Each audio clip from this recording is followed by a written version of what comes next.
what is going on, Full Healed Podcast? Big shout outs to the rewrites. If you like the beginning 30-second sample, that's the rewrites, my buddies, local band from Chicago. I want to introduce my guest today. What's going on, Ryan? I'm back. Yeah, you're back. And I'm better than ever. Better than ever. For another one. Third one in a row? Yeah. Third Wrestlemania in a row, I guess I would say. Yeah. So we did 13, 14, and today we're going to be covering Wrestlemania 15, but this past weekend was Wrestlemania 35 for what? I don't know what date it was. April 7th. April 7th, 2019. For those of you that do not know. But yeah, we checked that out as well. You saw it, I saw it, the 7-hour-long show. I actually got the benefit. I was all stoked. I had everything set up. Like I had told you, like I had the living room was all booked in my name. I was gonna kick the family out and had my snacks, and then life of course happens, and I ended up missing the first I think 4 hours, 3.5 hours. So I ended up having to go back and watch a bunch of the show, so I was able to fast forward through a bunch of the intros or any like long segments there that weren't necessary to see. So I just get right down to the business of the matches. I missed half an hour of the beginning, and then from there on, I saw the whole thing.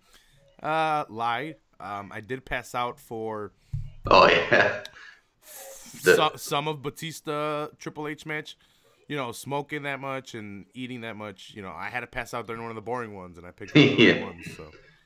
That was so disappointing, that one. I had so many. I went in with high hopes and knowing that I shouldn't have. Mm-hmm. And, I let myself down being excited for that one.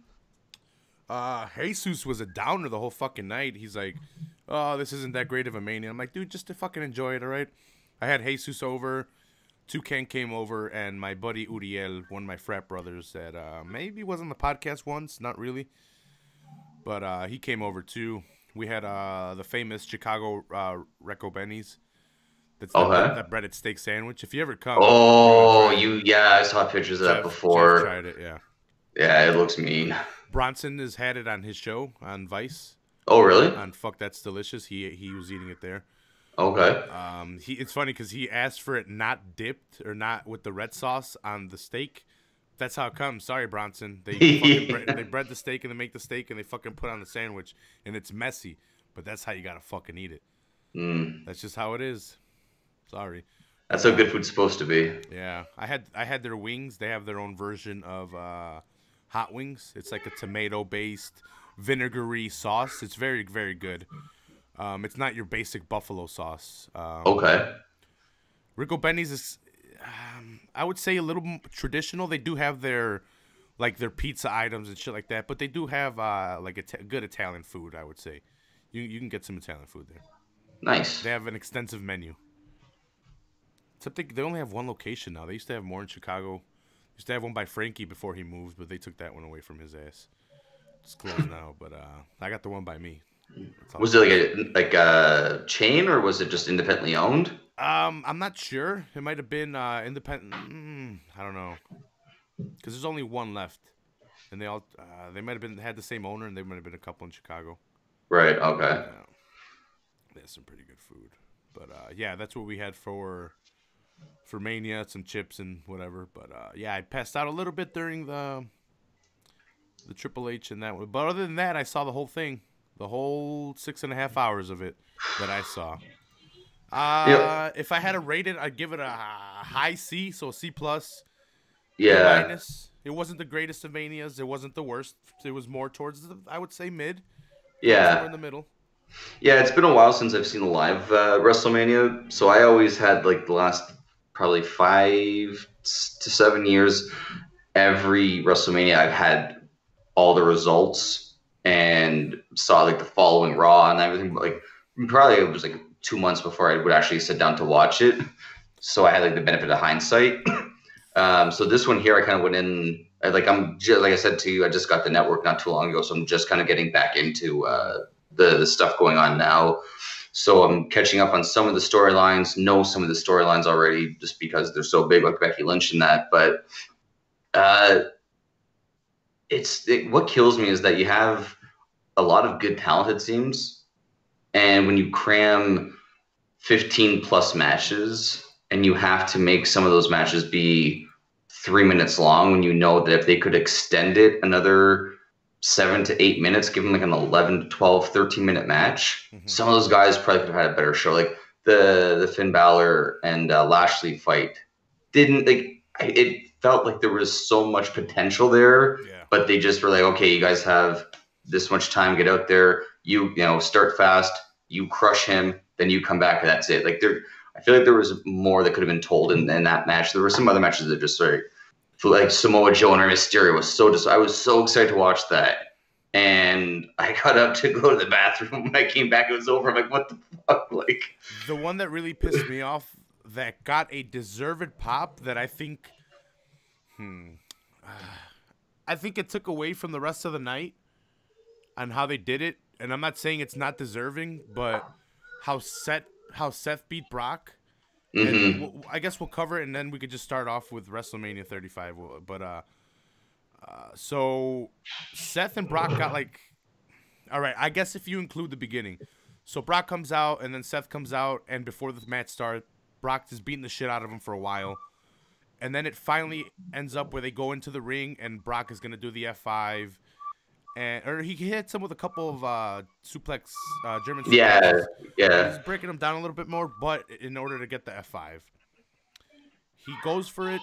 Seth pushes him forward into the ref, hits him in the nuts, and lands 3 curb stomps.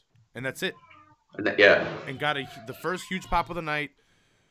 Tons of fireworks. He got the pop, pop, pop, pop, pop, pop, pop, pop, pop. Yeah. He got a well deserving. He got the end of the show pop for the first match. Yeah. Now, did you hear? Apparently, when Alexa Bliss started her segment to host it, Vince McMahon and one of the bookers, I guess, changed the format, and they changed it to put that match first. That wasn't supposed to be the first match originally. And that's why when Hogan was out there and Paul Heyman comes out, Hogan was kind of like Hogan looked a little confused for a second, and that was because he wasn't expecting to see Lesnar and Heyman coming out. Okay. And so I wonder, like, if that had something like he did look a little confused when because like I said, like I didn't see that match first. So when I saw that match was only like 2 minutes, I thought how does he beat him in 2 minutes? Like it has to be something random. And then I saw everything that had happened. Like it seemed like they were rushing something. And then when I heard the story that, like I guess Vince decided he wanted to push that one to be the opener, and just start the night with a big shebang. I guess I just kind of caught a lot of people off guard, and I mean it just seemed a little sloppy at points.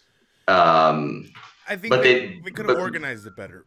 Yeah, and I feel like if they had the chance to sit, like, because I don't even know, like they might have had like a 15-minute match set up, and then they're told, okay, look, we're gonna get out there, you whip his ass outside for 5 minutes, and then you get inside, boom, boom, boom, it's over. And all of a sudden, that kills any chemistry that they could have been working on throughout the days and the days leading up to the event. So I don't, but I mean, I feel like going back to WrestleMania 30 when Brock beat The Undertaker, and then he, destroys Cena, and then he has like this ridiculous run. Then he, loses it, gets it back, goes on another ridiculous run. And it just feels like to end it that way, it just seemed like, this guy was like, Lesnar was just crushing everyone. And then just to have him go down to a low blow, essentially, was just kind of like, I don't know, it seemed to be like the easy way out for them. But I don't know, like maybe they had other things planned that they couldn't do because of time restraints. And that goes to like that, like the 7-hour, 17 match pay-per-view that they're planning. Like, if they cut it back, they can work more. They don't have to worry about that kind of things happening in the future. Yeah. But that's, I mean, it's them. They do what they do. So. Well, they even said because of time restraints that they botched the main event. But So WrestleMania 35 started off with Tony Nese versus Buddy Murphy, champion Buddy Murphy, cruiserweight champion from 205 Live. He's been a good heel champion, good worker, and he's been champion for a while. I don't recall when he Because won it.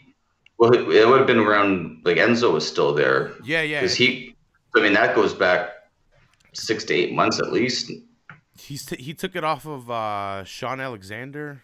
Is that Oh, okay. Yeah. I may have missed. Well, I mean, like I said, I haven't really followed that well. I stopped watching 205 Live, but he's been. I tune in every so often, and Buddy Murphy has been the champion. Good match to open up the night. Well, this is the pre-show. It was the first match of the pre-show. I guess I didn't miss anything besides Alexa Bliss introducing them, or with the broadcast table that they have introducing the night. Oh yeah, like they're one of the UFC pre-show that they're doing now. Like that was because I tuned in like 4:20 something, and this was the match.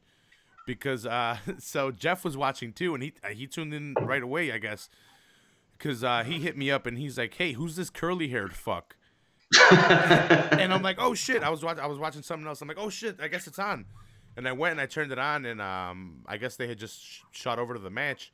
And I thought about it, and I'm like, curly-haired fuck, WWE, Sam Roberts. And I'm like, was it Sam Roberts? And he's like, yeah, Sam Roberts. And I'm like, that's hilarious. I'm like, he does a show with Jim Norton. I'm like, on Sirius. He's like, oh, does he really? Yeah, he does a show with Jim Norton. He's like, oh, it's that fuck. And I'm like, yeah, that's Jim. That's Sam. That's Sam Roberts. And he's like, oh, okay. And then the match started. Good match. One of the longer matches throughout the night. Well, no. 1, 2, 3. No, I guess they were all the same amount of time.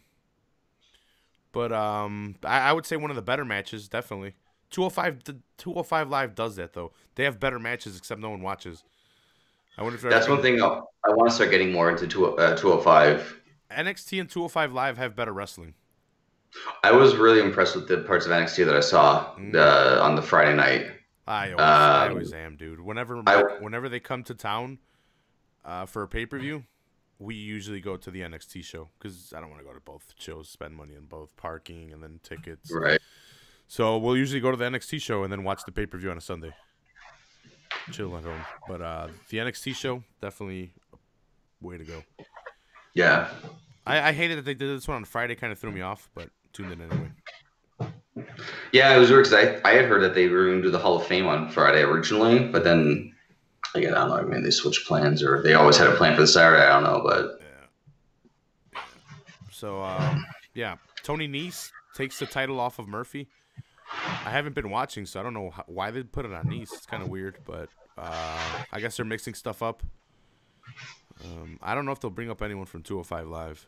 Yeah, I was going to say me, unless they have like the plan on bringing Murphy up or moving him back, I guess would be to NXT. It's funny because Mustafa Ali has been a hit on 205 or on Raw, SmackDown. Sorry, he's been a hit. The pop that he got here in Chicago when me and Jesus went to that house show, it was ridiculous. The crowd was going wild. Oh, right? Yeah. Nice. So I wonder if they bring up any 205ers next, or what they're gonna do with that. But Murphy loses a championship, and then we move on to the, I guess, 17 women WrestleMania Women's Battle Royal. I thought it was more, but I guess I thought it was 20, but it's 17.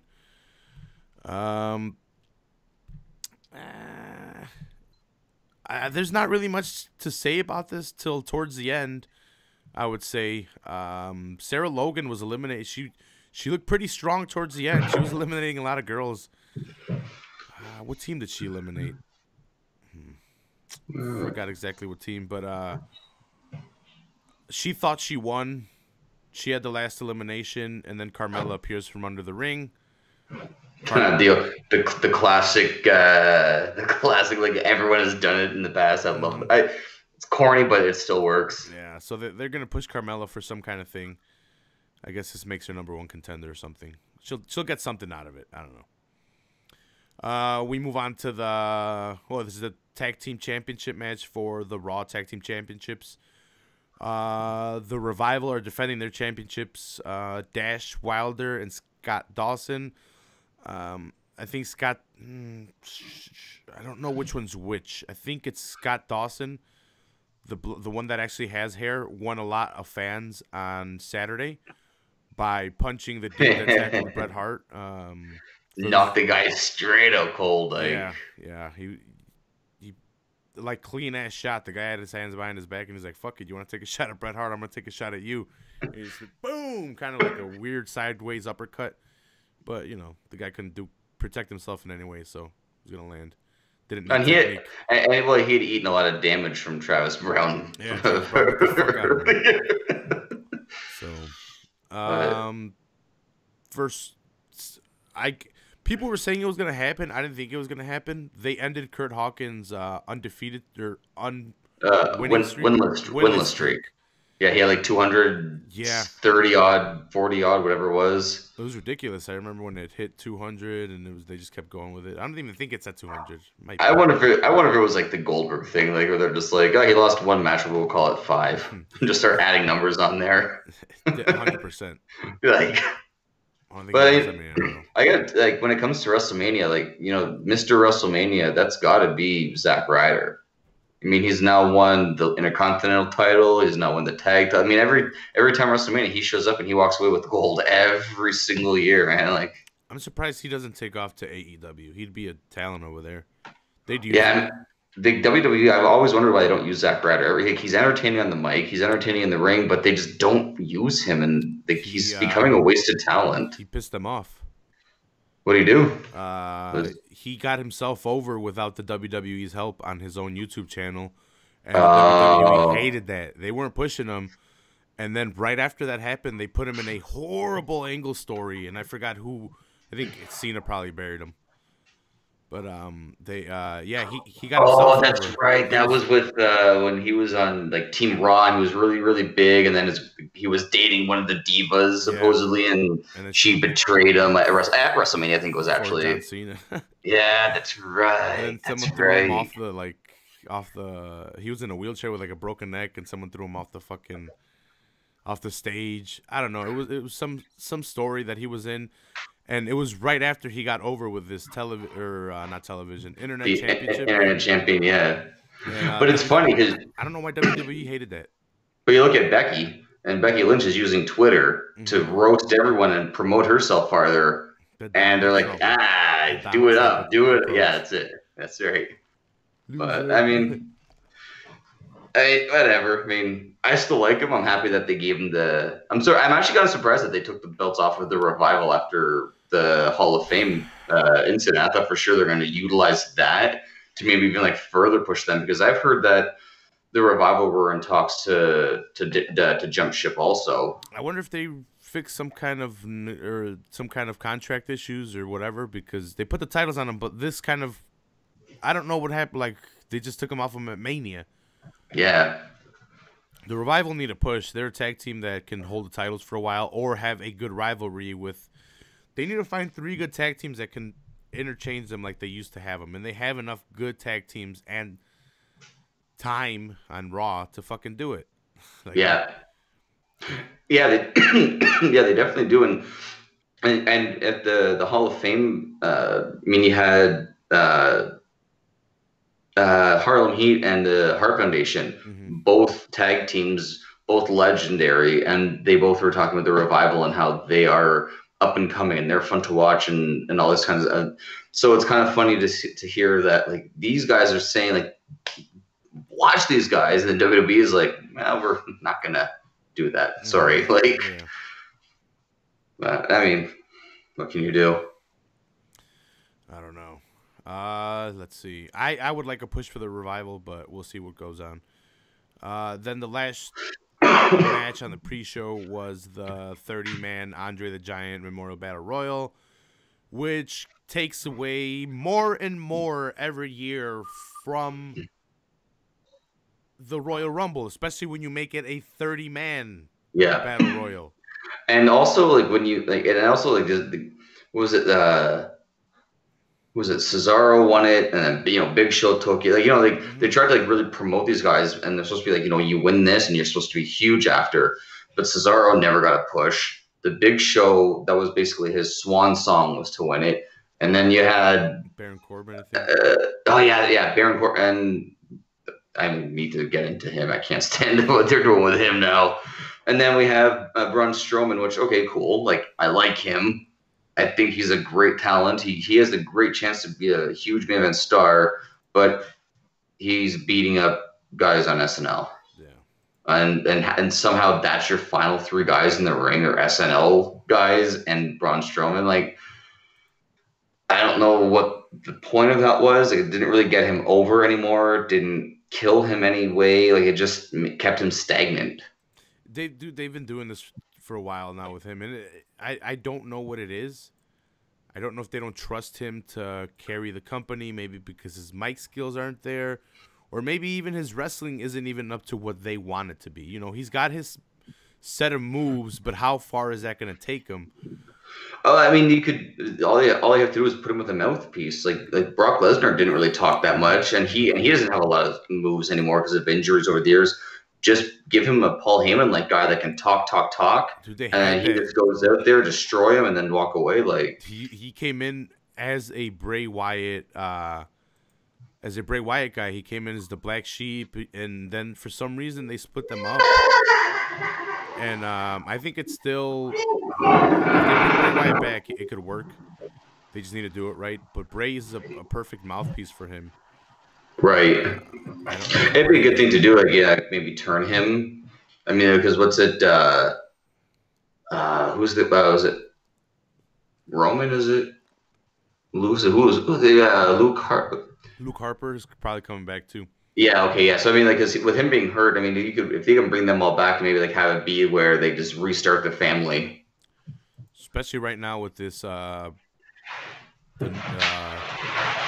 gonna shuffle up the Oh, superstars. with the FX or The the shake up, Fox and that. superstar shake up. I couldn't think of it. Yeah, Yeah, do something like that. yeah, because they're and the Triple H is talking about like, there's gonna be another show being added on to FS1 too. So I wonder. Oh, it's gonna be a I forgot what it was. I don't think it's gonna be a wrestling show though. Oh, more like a behind the I scenes or think like a. so. I think Oh, so. okay. Something like that. I'm not sure. I read about it, but I didn't memorize what it was. I should have. Oh, okay. Yeah, but I think I know what you're talking about. That extra show. But let's see. The match after that was yeah. So Braun Strowman won the. We didn't even touch on it. The Braun Strowman won the 30-man Andre the Giant Memorial Battle Royal. Everyone's in the ring at the same time. Craziness. The only notable thing I would say is it was weird how they almost had that Colin Jost guy from SNL almost eliminate Braun Strowman. They were I thought trying it to was. sell it to the crowd. I actually thought that they would be dumb enough to do I thought for that a second they were gonna do it. because when Strowman went for the boot and it was legs over the rope and you see him, he's trying to flip him. I got flashbacks to Lawrence Taylor pinning Bam Bam Bigelow. Mm-hmm. And I'm like, please don't have a superstar lose to some random person that half of the fans watching don't know who he is. Maybe even more. Like, don't do this. I Like, had a flashback to Arquette winning the fucking title. I was like, oh. whoa. I think I've tried to block that out of my memory. Dude, Jesus brings it up too much. We make fun of it too much. It was ridiculous. They should have never done it. Well, But there's a lot of things that they should have done at the end there, but they were shooting their load, dude. They're like, we got yeah, something. yeah. Come on.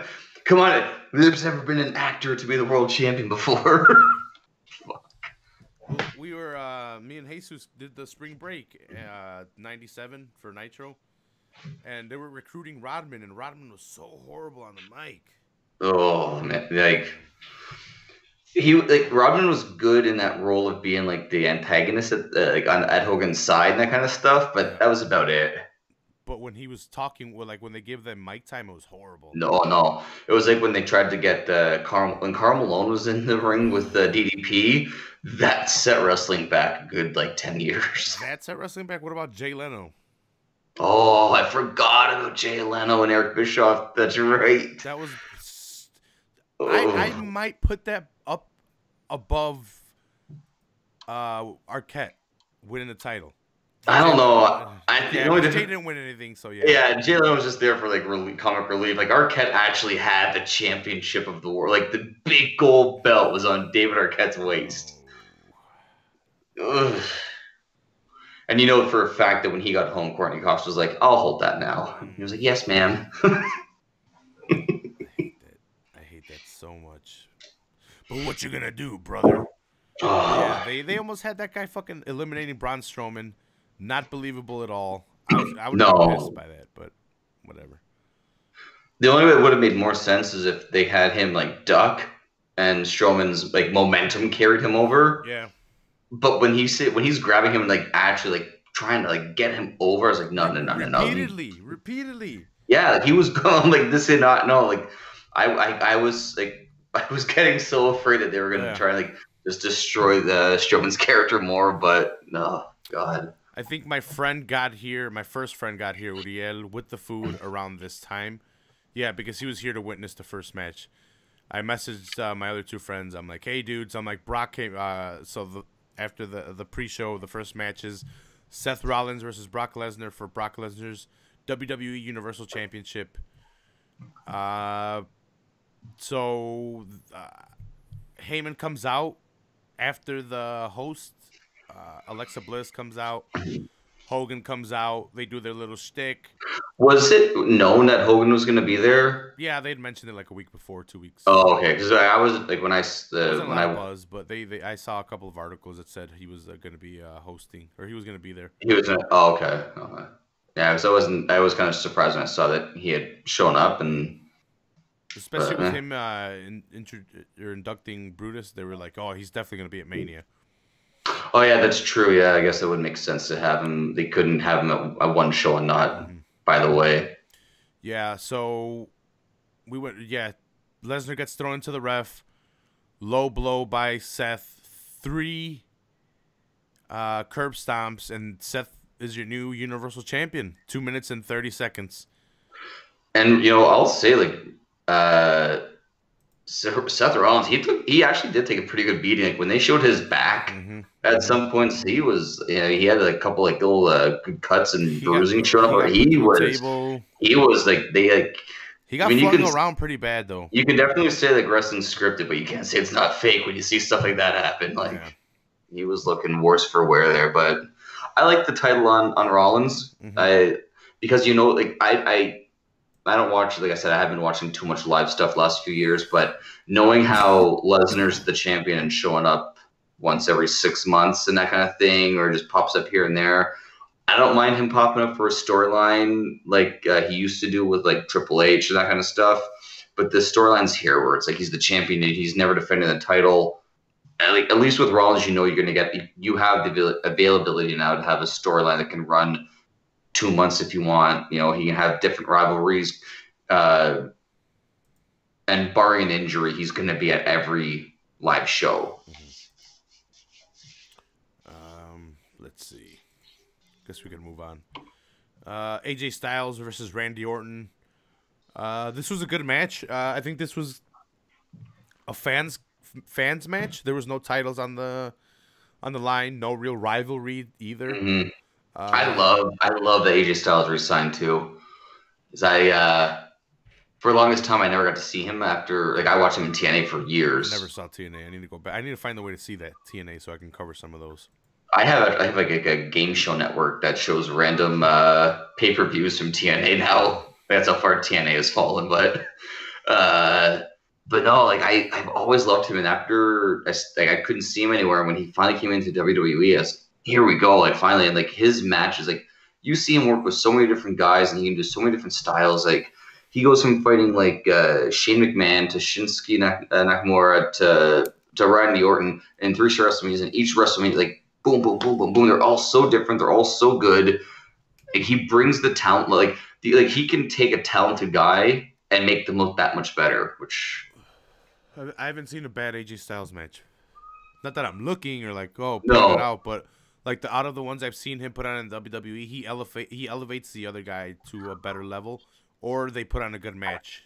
I think the only bad match was that the one with Shinsuke where it was just like 5 million low blows or Oh whatever. Just like yeah, yeah. it was just like, okay, we get the point here. Like it's a low blow gimmick is happening right now, but that there was probably the only time where I was just like, I can look the other I way. think at that time they don't know what they were doing with Shinsuke, man. I think because I think they were trying to figure out what was up, if the crowd was gonna pick up on him or not. And he was super big in NXT, but I don't think he was that big in. Well, he isn't that big. He's teaming with. Rusev. Yeah, he's teaming with Rusev. He's Rusev. been teaming with Rusev for a while now for some reason. But yeah, AJ defeats Randy Orton in a 16-minute match. I thought it was a great match. Yeah, I really enjoyed it. I think that it really the shock of that quick title change happening. I think a lot of fans were just like expecting more from from those first matches, and I think that being your opening match. I could think would have been better because it had the pop, it had good action, it was in the ring, out of the ring, back and forth, fun ending. I think that would have been the better choice for the opener, but I mean, it definitely got the crowd back up after the quickness of the opener. Yeah, I think the order of these matches would have helped the card out to get a better grade. Let's see. Then we had a fatal 4-way tag team match for the WWE SmackDown Tag Team Championships. We had the Usos champions versus Aleister Black and Ricochet from NXT. I guess they're permanently now on the WWE roster. So they're now full time. I don't know. They haven't appeared back on NXT, and they were switching back and forth. I guess after the brand split, we'll have a home for them. Okay. And versus Rusev and Shinsuke with Lana and the Bar for the tag team championships. I don't know who else you could have put the tag team titles on besides keep it on the Usos. I think recently they renegotiated and got their contracts were up, and it was said that they were going to leave, and then boom, it said they re-signed their contracts and they kept the titles, and it looks like they're going to keep booking them strong, and I don't have a problem with it. No, I'm a fan of the Usos. I've always liked them from like when they first started in there. They were refreshing because like that was when the tag team division was still kind of like dying out. It wasn't that fun, and they kind of brought back. They reminded me of like that. They dug in there. They stuck it out. They reminded me of like the being Samoan. They reminded me of like the Islanders and the Head Shrinkers and the guys that I grew up. And then they had the high flying speed that kind of took me back to like the Rockers. So I had like a lot of like my childhood I could see with those guys. So I've always liked them. I never thought that they got the respect that they deserved until maybe about a year or so ago when they started like taking like they were the kind of the guys that would hold the belts, but it was like nothing really big. Like, yeah, they're the champions, but it's because it was their turn with the belts. Yeah. Now it seems like they're the champions because they've earned the respect. They have the locker room. They have everything with them now. So, yeah. So, yeah, they're an actual tag team. They're brothers. They've had the history. They had the Samoan gimmick. They have the Uso Penitentiary gimmick going on right now. Aleister Black and Ricochet, not a tag team. Rusev and Nakamura, not a tag team. The Bar, they were put together 2 years ago. They're starting like I only knew those guys as singles guys, and then when Cesaro started teaming with Tyson Kidd, I was kind of like, oh man, I really like Cesaro. Like, what are you doing? And then they put him with Sheamus. I'm like, no, I don't do this to Sheamus. Mm-hmm. But like those guys are actually making the Bar gimmick work. Yeah, but they've had the tag team titles a lot too, so you know. Have they? Yeah. Yeah, they've had the tag team titles a lot when they were on Raw. They've been pushed hard. They've swapped them a lot, but I think the better decision right now is the Usos. For sure, yeah. My first time watching Aleister Black and Ricochet, both of them. Mm-hmm. Wow. Yeah. Aleister Black I think they mentioned he was a Muay Thai fighter or He's from kickboxer. Holland, so I think I don't know if that's true that he was, Okay. but they say that he They, is. okay, so they're using that. They're using 100%. You're right that they're using it. He's a Okay, striker that's from okay. So Holland. they're okay. So, but when like I've seen him like seen pictures of him and what kind of, and that kind of stuff, and I thought he was like a big guy, but more like a brute. And when I saw him flying around, I was like just taken. I was just so blown. That guy. I'm a fan of his. I want to see more of him. I'm hooked. Yeah, I no, thought he looked phenomenal, and I think him and Ricochet could make something work because of the flying abilities. I think that they could because they like Black still did have some bruising mentality to him hmm that I think they could almost be like a lightweight version of the Heart Foundation. I wish I could remember what it was on. It might have been on one of the NXT takeovers. They had Aleister Black versus Cassius Ono.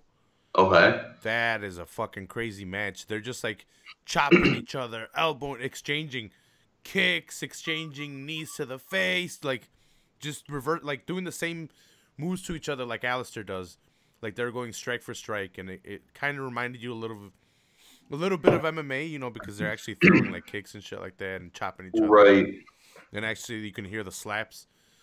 It was a pretty good match. Alistair's done that a couple times, where it's like striking, striking, striking, and he'll throw in like a suplex, and then striking, striking, striking, and then throw in like a submission hold, something like that. But or some high flying move. Being tagged up with Ricochet, he's been doing a lot more high flying stuff.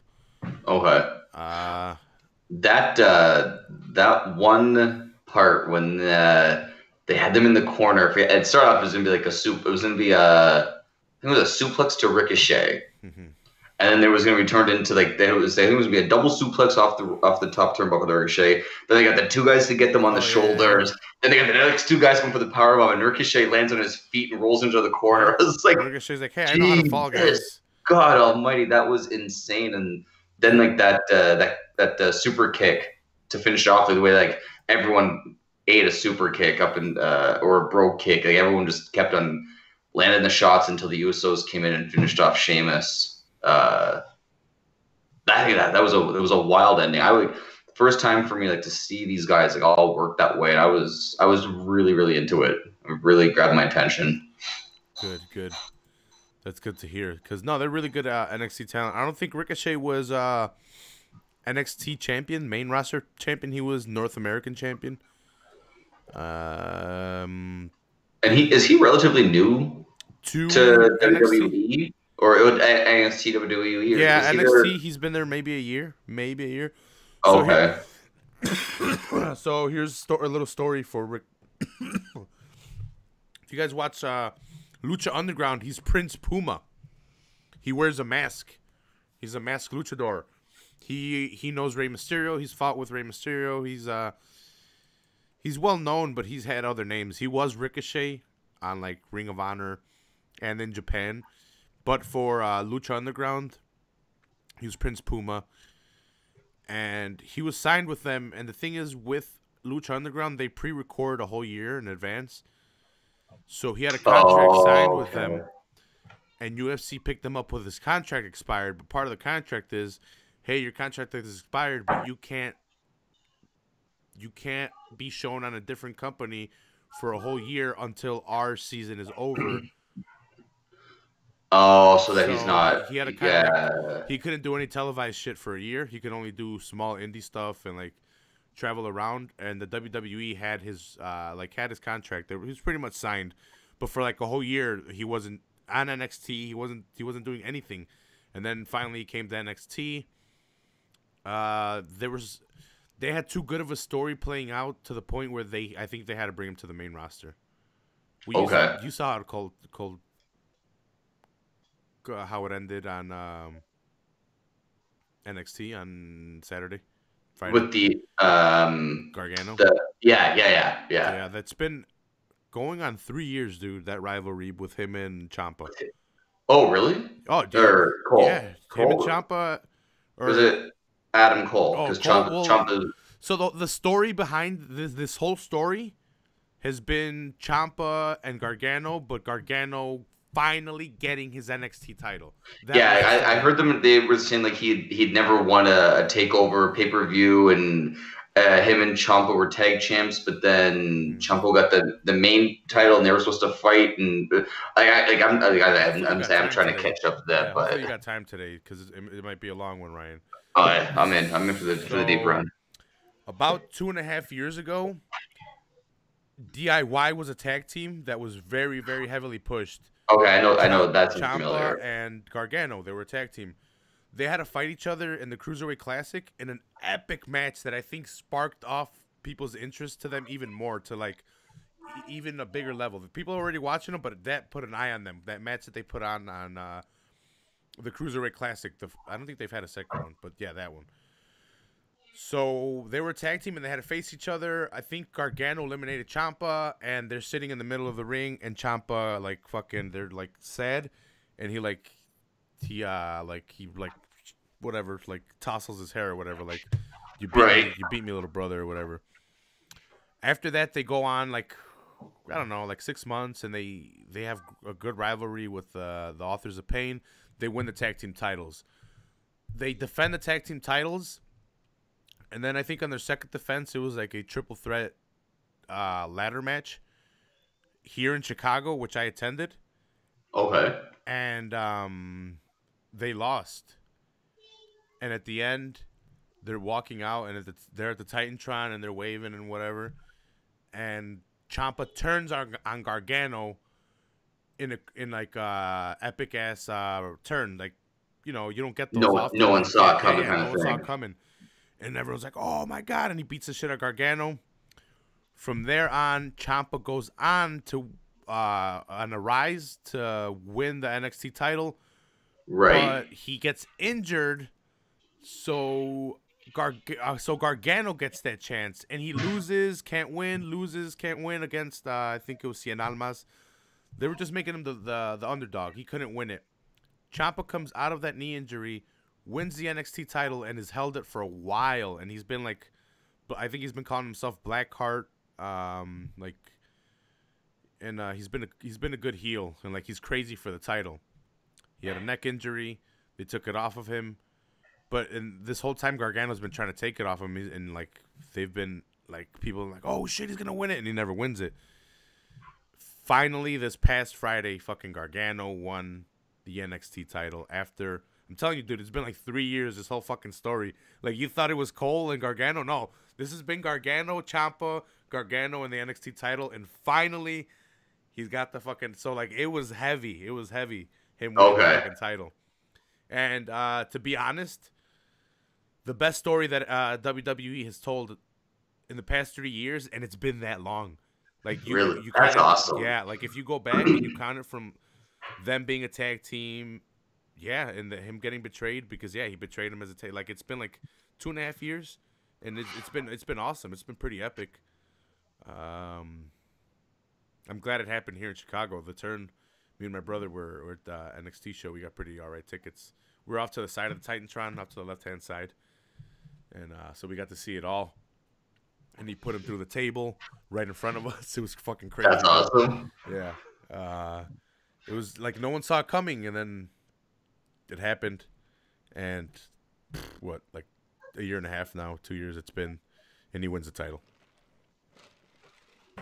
Yeah, I need to go back and check out some more. Because I've seen like the older NXTs from like Check out before. Just check out the takeovers.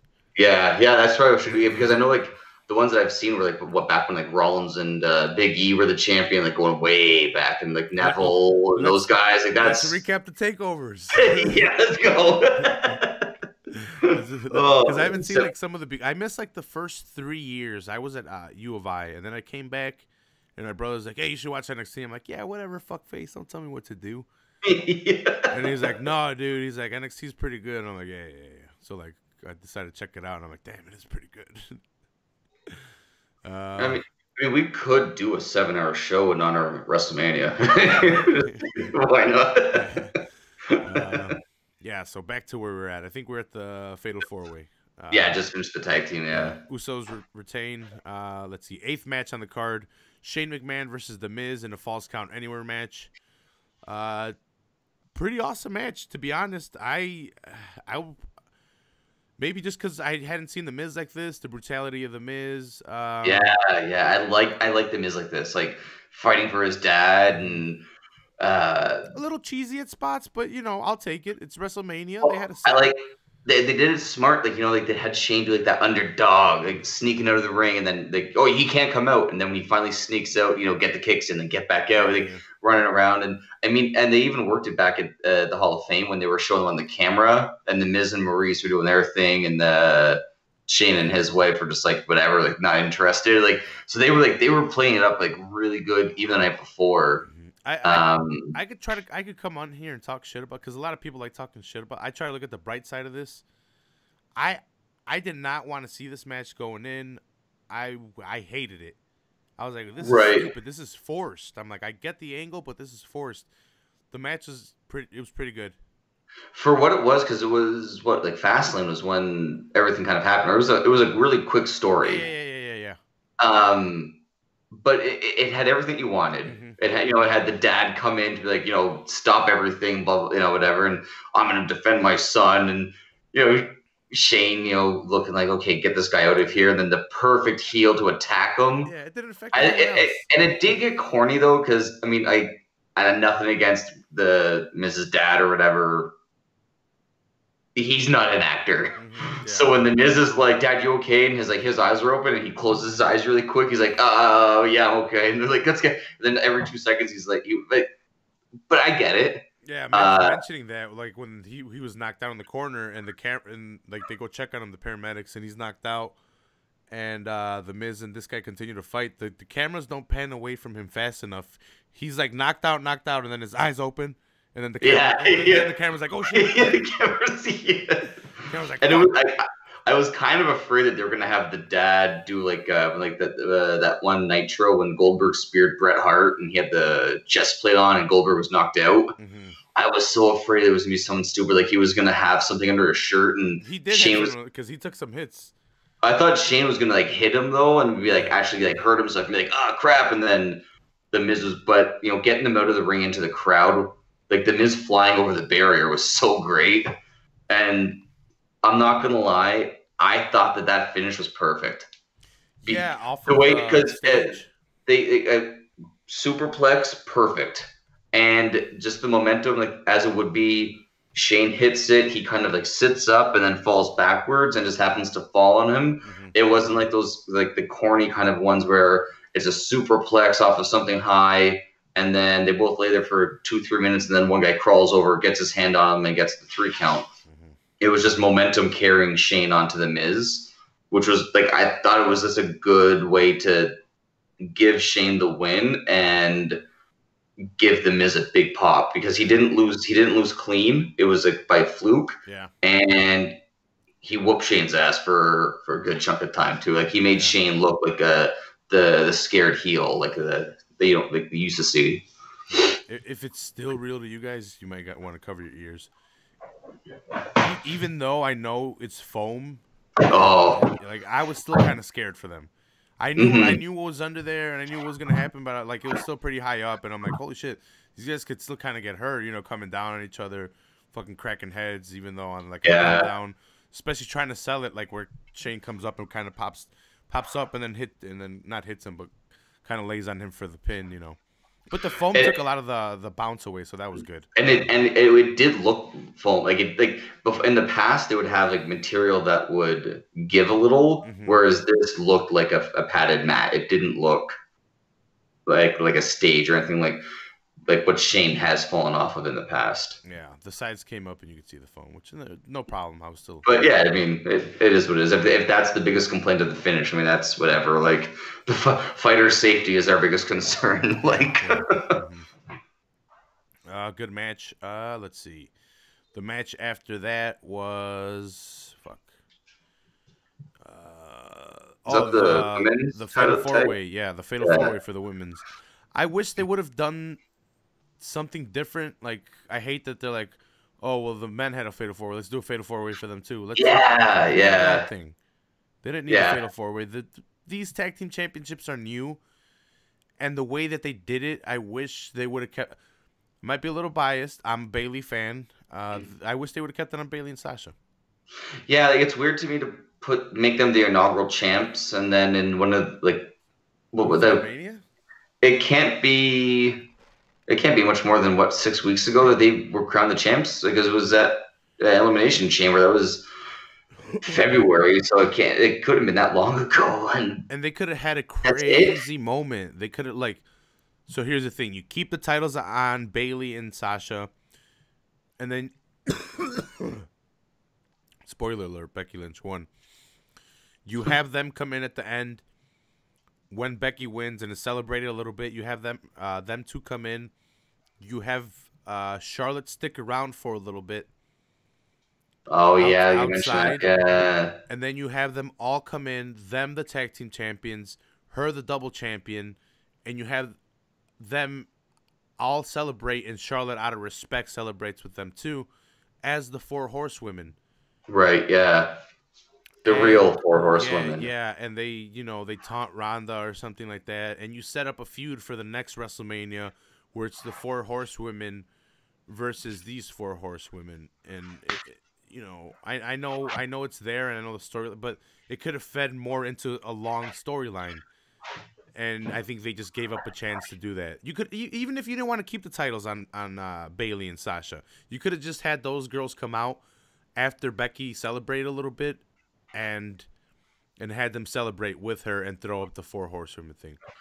Yeah, like they could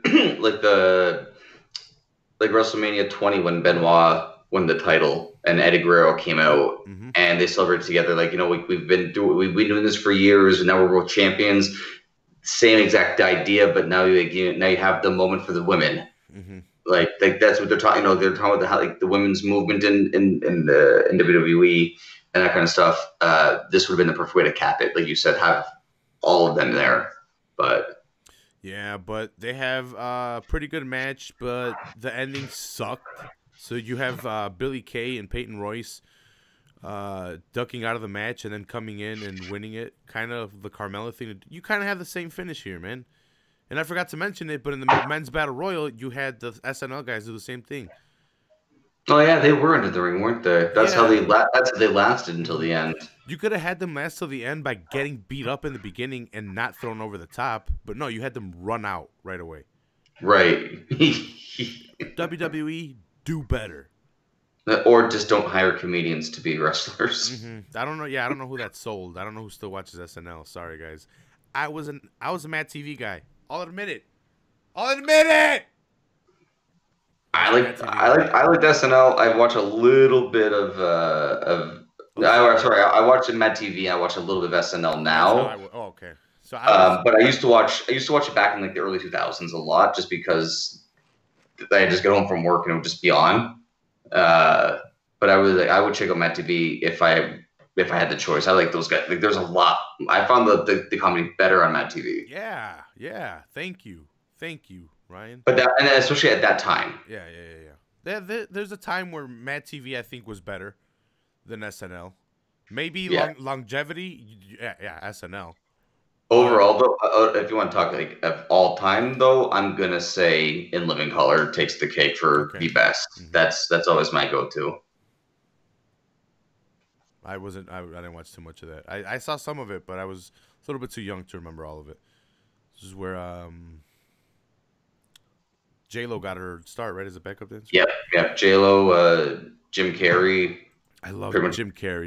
pretty much Jim every Carrey. Wayne's brother. Me growing up, I love Jim Carrey. The Pet Detective. I never liked Jim Carrey except for In Living Color. I couldn't stand his movies. His movies drove me insane. I could like When you're everyone a was like, kid, you think that's funny, man. You're I like, don't. are you how much older are you than me? Not much, right? Oh no, I was like grade 3. I was like eight years old when Ace Ventura came out, and I just did. I don't know. I just couldn't get into it. I just didn't find it funny. But that was me. I was influenced by my cousin. He thought it was funny, so I thought it was funny. Was The Mask in between that?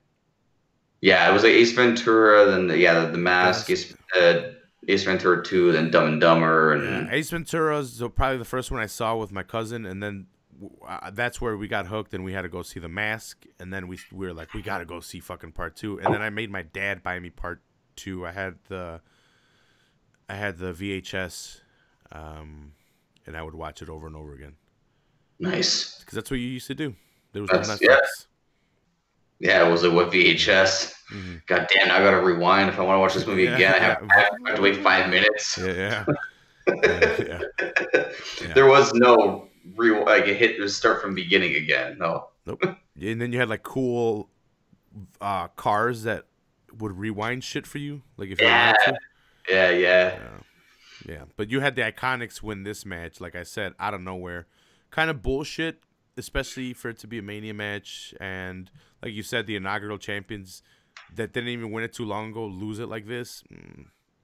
I thought I could have seen it if it was something big, like Mhm. if they were from Jersey or New York, maybe, or if they have like if there's something about their past when they were coming up, maybe, and then have them drop it 2 weeks later on Raw or something. No, Just giving them like just give them a quick moment. But I don't know. Like that's they're hot. they put them, see what they're gonna do. Oh yeah, that's They're hot, bro. So, I thought the women's revolution, changed everything, but I guess not. nope. Guess we're back to Peyton Royce with the nice titties and the super fine body and the really pretty face. I have no problem with it, but don't fucking lie to my face and say we're for change. And then at WrestleMania, you take the championships off the inaugural champions, and you have a whole fucking perfect storyline to do there, and you guys go with the pretty faces. You got to start emailing WWE, man. Get on their story, their staff, man. Yeah, right. But nah, they'd make me stop doing this. Dude, I wish I could pay for doing this. Well, I could if you guys go ahead and hit that subscribe button and go ahead and share this with all your friends and family and tell them to subscribe to the Full Heel podcast so I can get paid for this, because WWE would make me stop smoking weed and I wouldn't be able to do this show anymore. They would be like, hey, you can't do Full Heel podcast anymore. We own you. And I'd be like, God damn it. But give me that cheddar. I'd probably just I'll do the Mr. X thing from The Simpsons and just wear That's with the back. Full Heel Podcast X or something like that. Just speak like straight Spanish. Yes. Just yeah. subtitles. Yeah. The match after that was the WWE Championship match. Again, out of order. I get what the WWE is trying to do with giving us this fucking but yeah, didn't work. Especially for the fans in attendance, because you don't want them getting out of their seats too often, because when the cameras are there, you want to see as many people as you can. Mm-hmm. So you can't say like, oh, coming up next is me, like, well, we got 20 minutes, we can peace out and go, because you want to get back and you want to see you want to see Kofi and Daniel Bryan go. Yeah, this was probably the best match, in my opinion. Yeah, seeing these two guys go, I kind of wish that Daniel Bryan came in 9-10 years ago. So I guess when Daniel Bryan was first getting big, because Kofi's been around a bit longer than Daniel Bryan, I think. So maybe when Daniel Bryan was first coming up, I would have liked to have seen these guys maybe fight for the U.S. title and kind of have if they had a story like today that it started way back when. Yeah, they have no history. Because the way that these guys work together was really, I was really impressed. I haven't seen Daniel Bryan really have too many bad matches, and I don't think they've given Kofi the opportunity. And once they gave him the opportunity, look what happened. Well, when they put him in New Day, I was really upset because whenever I would see him as a singles competitor, he was always fun, like in the Money in the Bank matches, just in regular solo matches, and in the Royal Rumble. The stuff that he does, he's so athletically gifted. He's so great, and he was just. I mean, he was like that guy. Like he's not, 6'5", 320 pounds, so it's hard to promote him, right? Like. But now they're kind of getting back into that smaller guy. It doesn't have to be like your Batistas and your Undertakers and your Triple H's. You can be a bit smaller and be a champion now. I'm glad they got rid of that goddamn hemp belt. I'll tell you that much. Like, I get the story behind it, but Yeah. God Almighty. He's a heel. I guess it did its purpose. I guess, but Yeah. they're making saving the world is supposed to be a bad thing. Like, Well, that's because no one wants to do it. Well, Ryan, you don't live in America, so you don't know how it is. that's true. That's true. We don't care about the environment here, all right? Uh, We'll get gas guzzling cars, not switch to solar fucking energy, out of stubbornness. Whatever. Yeah. So Kofi Kingston, a shocker to me. Not that I didn't want it, just that I did not believe that they would put the title on Kofi Kingston. And they put the title on Kofi Kingston. I was same boat. Like, and you pointed out to me that he's the first ever. the Grand Slam African American Grand Slam champion. Yep. No one else has done it. The Rock didn't do it. He never held the European or the U.S., which would be the equivalent because Kofi has not won the European. He's won the U.S. Right. But that's the equivalent. At that time, the U.S. was on when The Rock was coming up. It was at WCW. That's a WCW title. The Intercontinental's always been around WWE, so Kofi's won that. He's been tag team champion both on Raw and SmackDown, both with multiple partners. The New Day, I don't know how many times with the New Day. They had one of the longest streaks. They beat the Fabulous Freebirds in recent history, and now. Well, I think Kofi has the longest tag team title reign out of anyone. Like, just like he's had a tag team title longer than anyone in the history of like WWE, WWF going back. Like, I believe it. Like, just he's had so many partners. He was tag team champion before the New Day, like for a couple times. And you know, I'll say I liked the finish to this match because it was so simple. It was the straight up, you know. Here's the little comeback. He's doing what he has to do. He's got Bryant hurt. It's the finisher. 1, 2, 3. There didn't have to be any no big reversals, no big displays. Just plain and simple, old school, basic wrestling. They told the story the whole way through. So all they had to do at the end of the match was just finish it. I really appreciated how they finished that, and like you said, I was so shocked if they gave it to him. Yeah, out of all the matches, that's the one where we were like, "What?" All of us were like, "Get the fuck out of here!" When he pins him, I'm like, "Okay, here we go, 1, 2, kick out, and it's gonna get real." Mm-hmm. And then he hits that 3, and I'm just like, "What?" And I could I feel like part of me thought that they were going to put it on Kofi because they kept on flashing to the backstage and showing everyone watching him. Mm-hmm. It made me feel like maybe they're going to give it to him, but at the same time, like Vince McMahon is like a known racist. Like it's hard for him to put the belt on a black guy. He doesn't like doing it if he doesn't have to do it. Well, a lot of people are pointing out that like a full black guy has never held the WWE championship. Yeah, because Booker would have had the WCW. Big gold one. Yeah. Mark Henry, WCW. Yeah, that's right. The Rock, he's half Samoan. Yeah. Ron Simmons was the WCW heavyweight champion. Yeah, that's true.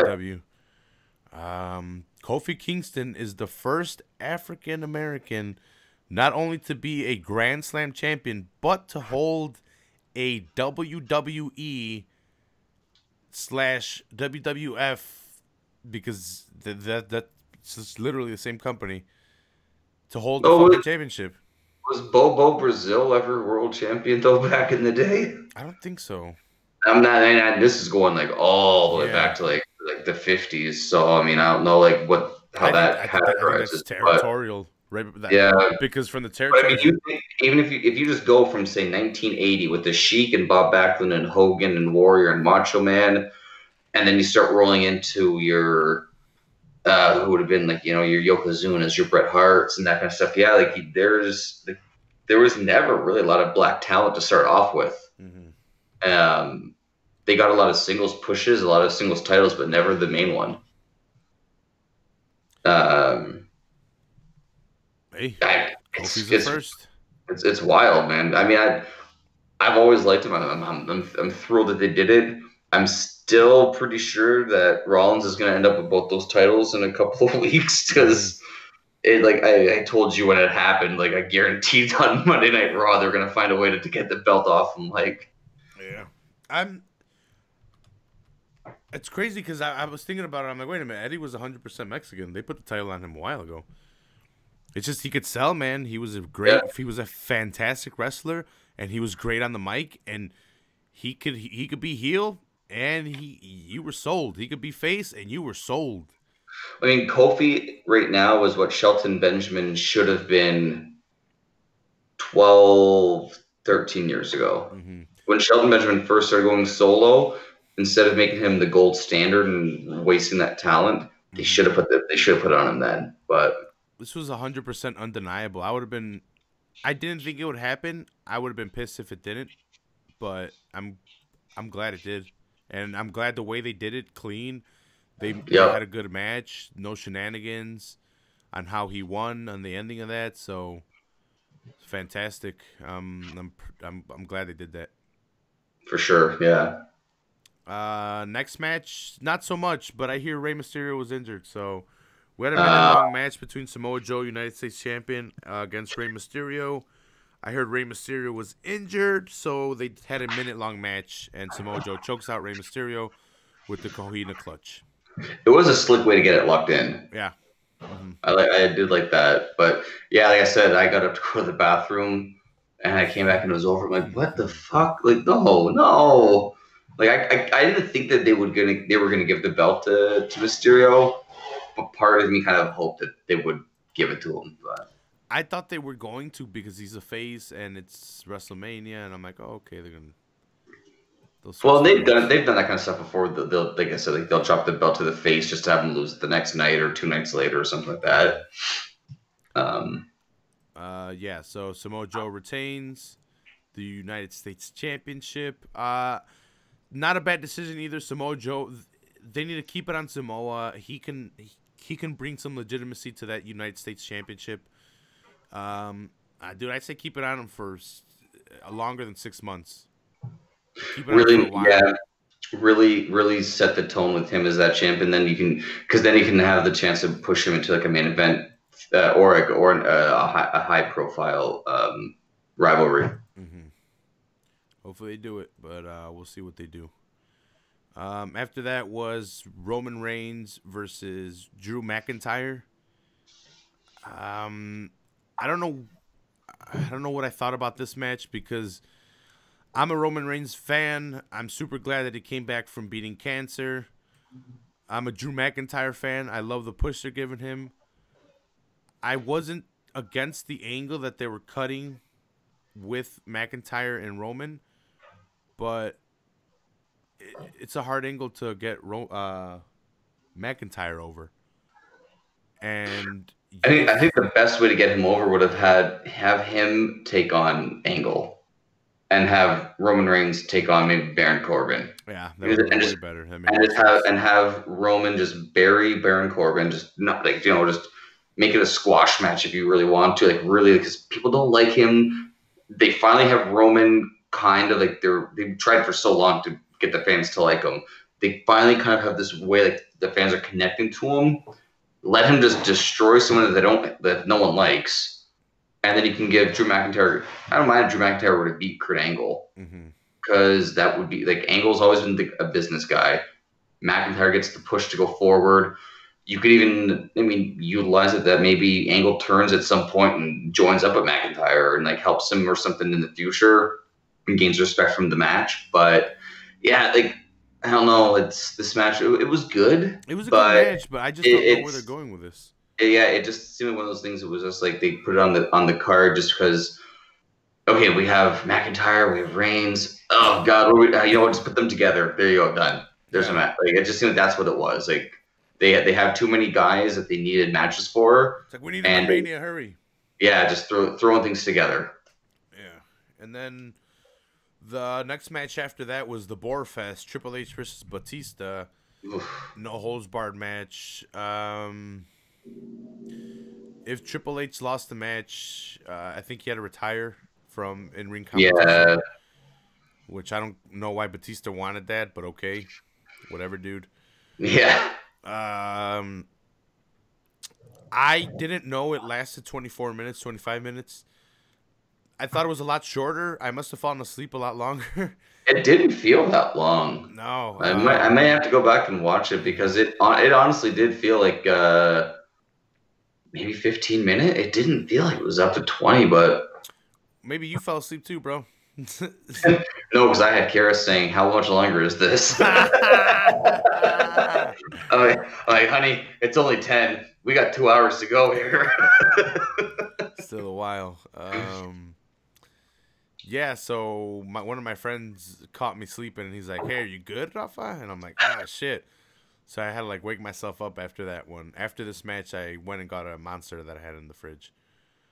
But Triple H beats Batista after hitting him with sledgehammers, choking him with a chain. Ripping out his nose ring. Yeah, with pliers. That was just. I've never seen someone have a nose ring ripped out and have no blood. Yeah. Like, I mean, Did he go after his fingers too with the pliers or something? I don't remember. I was asleep for a lot of this match. Maybe he was starting to. I don't.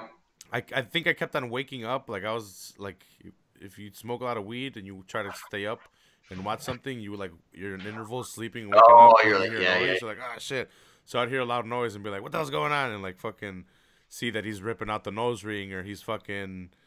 It was just such a bizarre thing. Like when he spears him, he runs across the tables and speared him. Like it was just, like I didn't buy any of it. It's not it's not.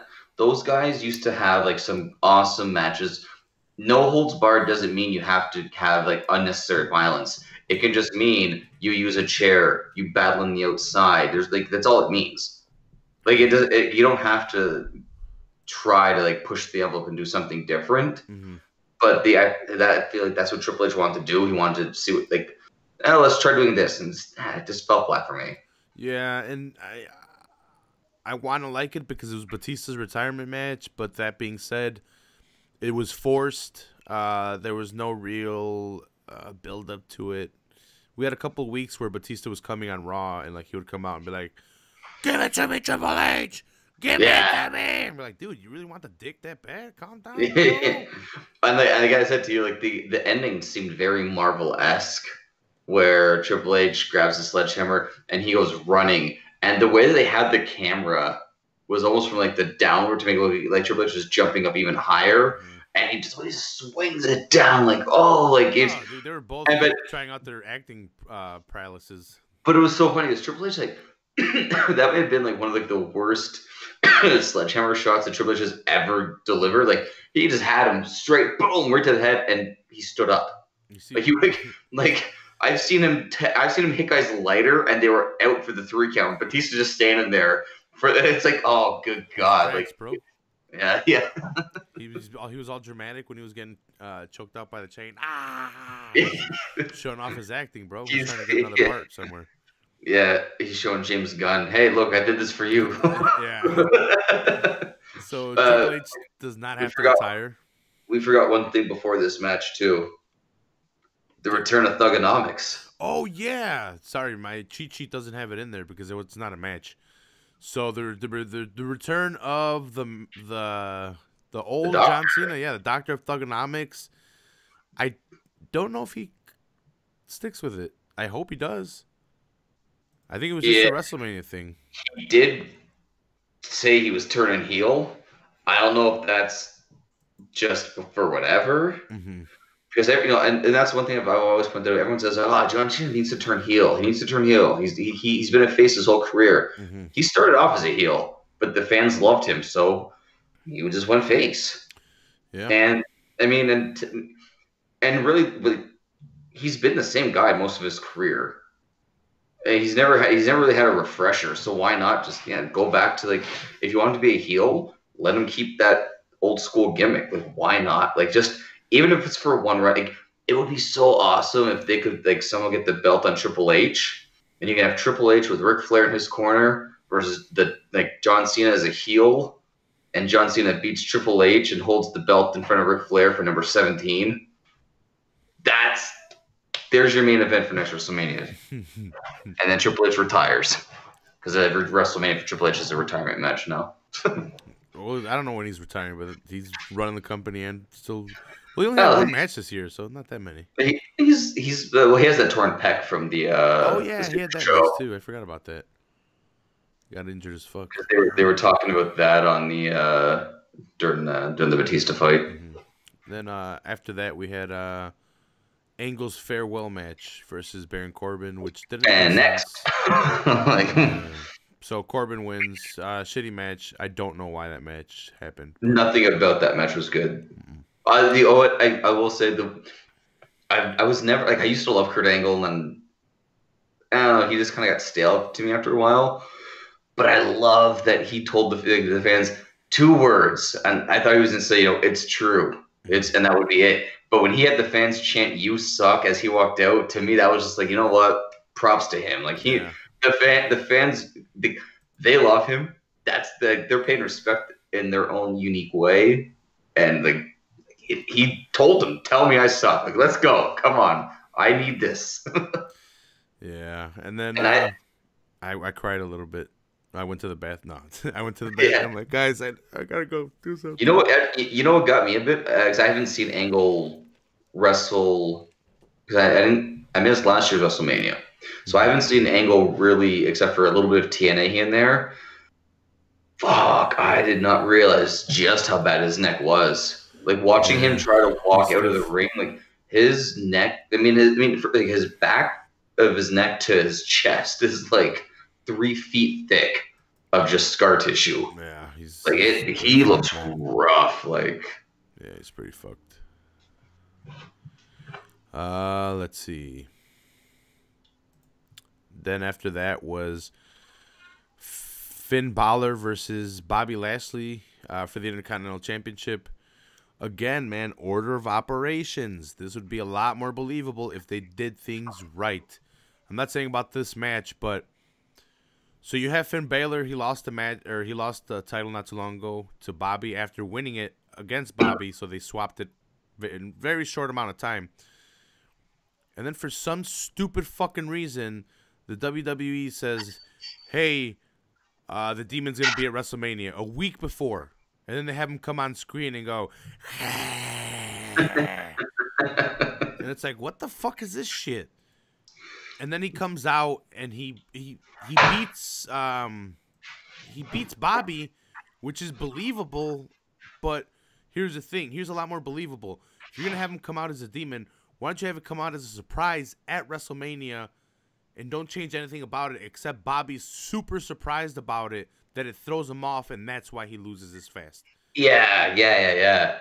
And I don't know if Bobby Lashley's been wearing those contact lenses for a while now or not. He didn't wear them before, and he didn't wear them the next day.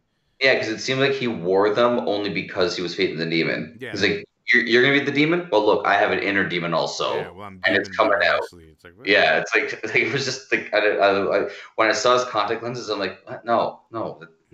It's like, come on, let's think about this a little bit more. WWE.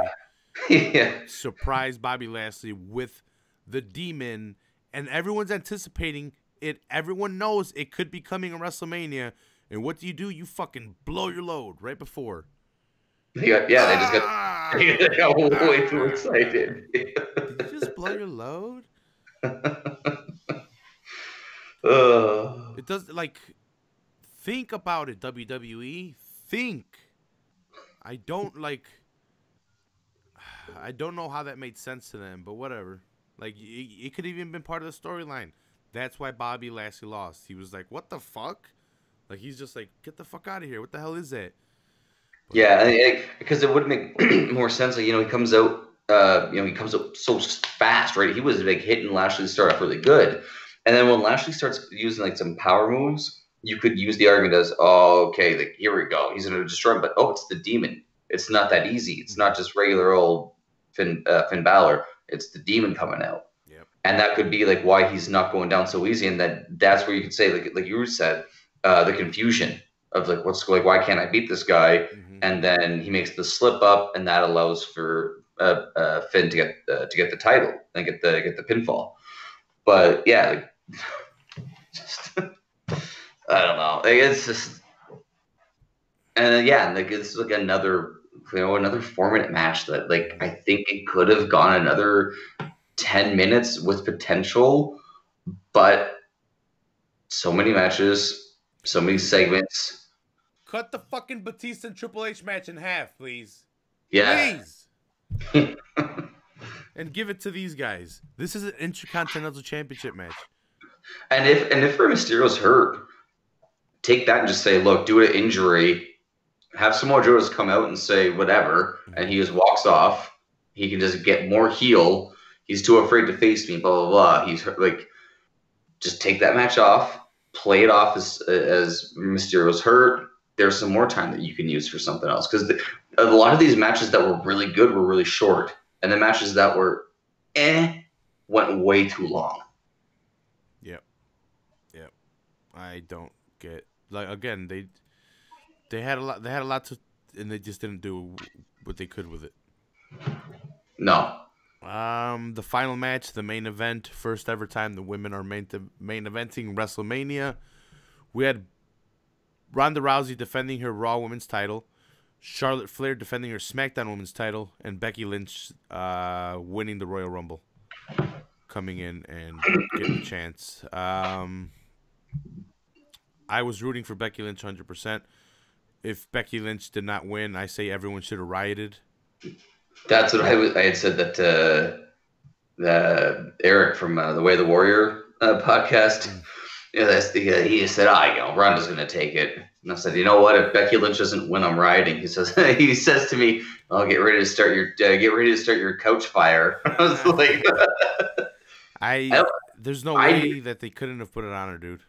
No, they couldn't. This was WrestleMania 14 all over again.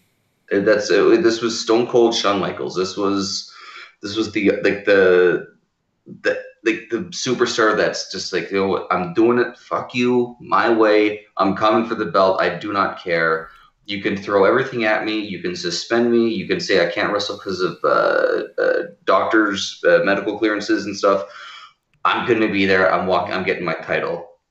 And it wasn't even that great of a match, but just how over she is, just how I wanted her to win, the fact that she won, the fact that they were main eventing, the fact that it was for 2 titles. The botch finish, I was like, yeah, whatever. Yeah. She won. I was like, I'm in. Like, this is 100% I'm in. Apparently, did you hear she wasn't supposed to beat Ronda? She was supposed to submit. Well, I heard that they wanted her to make Ronda tap. Then they thought that would be too hard because Ronda was going to be taking some time off. Yeah. So then they wanted her to make Charlotte tap. But I guess I heard that Vince wanted her to pin Ronda because Ronda's like that it thing right now. That beating Ronda is just like, because she's already beaten Charlotte for the belt. So now she can say that she's beaten both of them. So if they want to do a second triple threat match when Ronda's hand's healed, she can say, I've beaten you both. What have you done to me, kind of thing. Yeah. I loved the entrance for Charlotte, the throwback to the Nature Boy from that's got to be like 83, 84 when he was putting in NWA and he came out in the helicopter. When I saw the helicopter, I was like, oh, that's got to be Charlotte. Like I had this thing. You just had this like come on, like it was so great. And then like I was saying how the fact that they had the challenger coming out second, you only do that one other WrestleMania, and it's WrestleMania 15 when Stone Cold came out second to The Rock. Otherwise, the champion is always the last one out. And the fact that Becky Lynch did the last walk tells you how important she is right now to WWE. Mm-hmm. When she was the last one to walk, you knew she was going to walk out with the titles because that shows you how that action tells you how important she is. They could not have the belts on her at the end of the night. I love the decision that they made. And now the WWE has another golden couple with her and Seth. Are they going out? Is it official? Yeah, I heard something from the Hall of Fame that, like I said, they were seen being really close in that. So I guess maybe we can get another like that when Triple H and Stephanie were the champions, but Maybe we'll have like legitimate champions, not just Stephanie. Mm-hmm. All right, I guess we could kind of speed through 35 real quick. It's a good thing it was in 7 hours. Yeah, well, I mean, and you go back and you take a look at some of the matches at 15. There were a lot of ones that were just like it was a weird era where they had a lot of phenomenal superstars and a lot of great matches, but then they had a lot of like secondary talent that just kind of like threw in there, and there was like throwaway matches, much like how we were just saying. You want to have your big fighters have the most time in the ring. Mm-hmm. That's what they did here. The Rock and Austin were getting 6 minutes, and seeing Sable getting 25 minutes against Tori. Garbage. All right, WrestleMania 15. We just did 35. So we did 13, 14, and now 15. This was, let's see, when did it take place? March 28th, 1999? It was 88. No, 1988 or 98 was the last one we did. Yeah. This was the first Union Center in Philly. Philadelphia, Pennsylvania. Let's get into it. Let's see. The first match was Hardcore Holly versus Al Snow versus Billy Gunn. Billy Gunn being the Hardcore Champion. This was a Hardcore Championship triple threat match. Pretty good match if you love hardcore shit. What? Ref? Yeah. What does everybody want? Head. Yeah. If you guys don't know Al Snow, that was his gimmick. He would come out with a mannequin head. And that was the song. What does everybody want? And he was shaking it to the crowd. Head. It was the best. Oh, God. My wife today, I was watching a little bit, and she goes, What? Did they just say that? I'm like, yeah.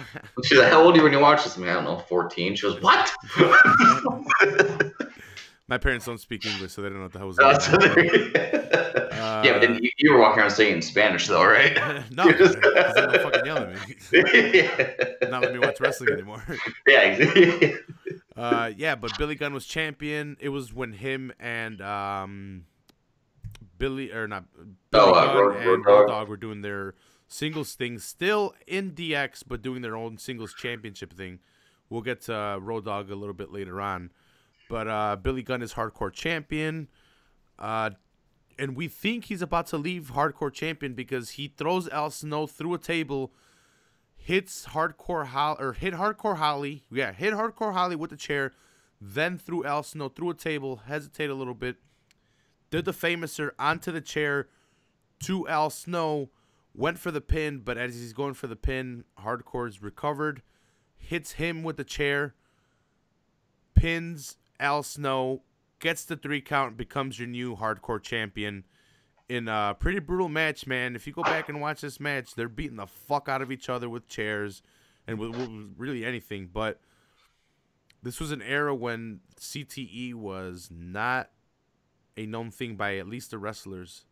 Oh, you go back and you watch anything from, say, like, maybe late 97 until about 2003, maybe 2004.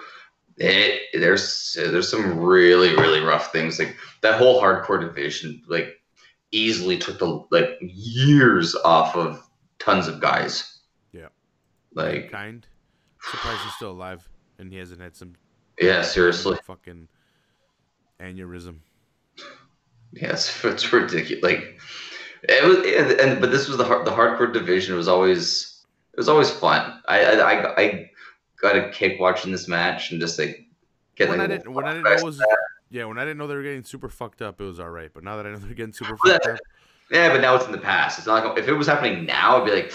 But I just go back like, oh, it was 99. CTE didn't exist yet. Yeah, like with that bare knuckle boxing thing, I'm like, oh, I can't watch this. Especially Jason Knight when he's like, hey, the fans gotta support the fight is no matter what. And I'm Yeah. like, dude, 3 I'm days not later, supporting your 3 days, brain damage. 3 days later, and he still can't open up his eyes. Yeah, yeah. I'll support you. I'll support you walking away from bare knuckle boxing. I know he has kind of like a speech thing, but that sounded like it was a fucking brain thing of taking damage. That's bruising on the brain. Yeah, that wasn't just I'm from the South and this is how I speak. That was like slow, like slurring almost, like his speech. Yeah, man, the Russian hammer, baby. Yeah. Artem Lobov, dude. They fucking goat. They're too tough for their own good, man. I don't want to see that.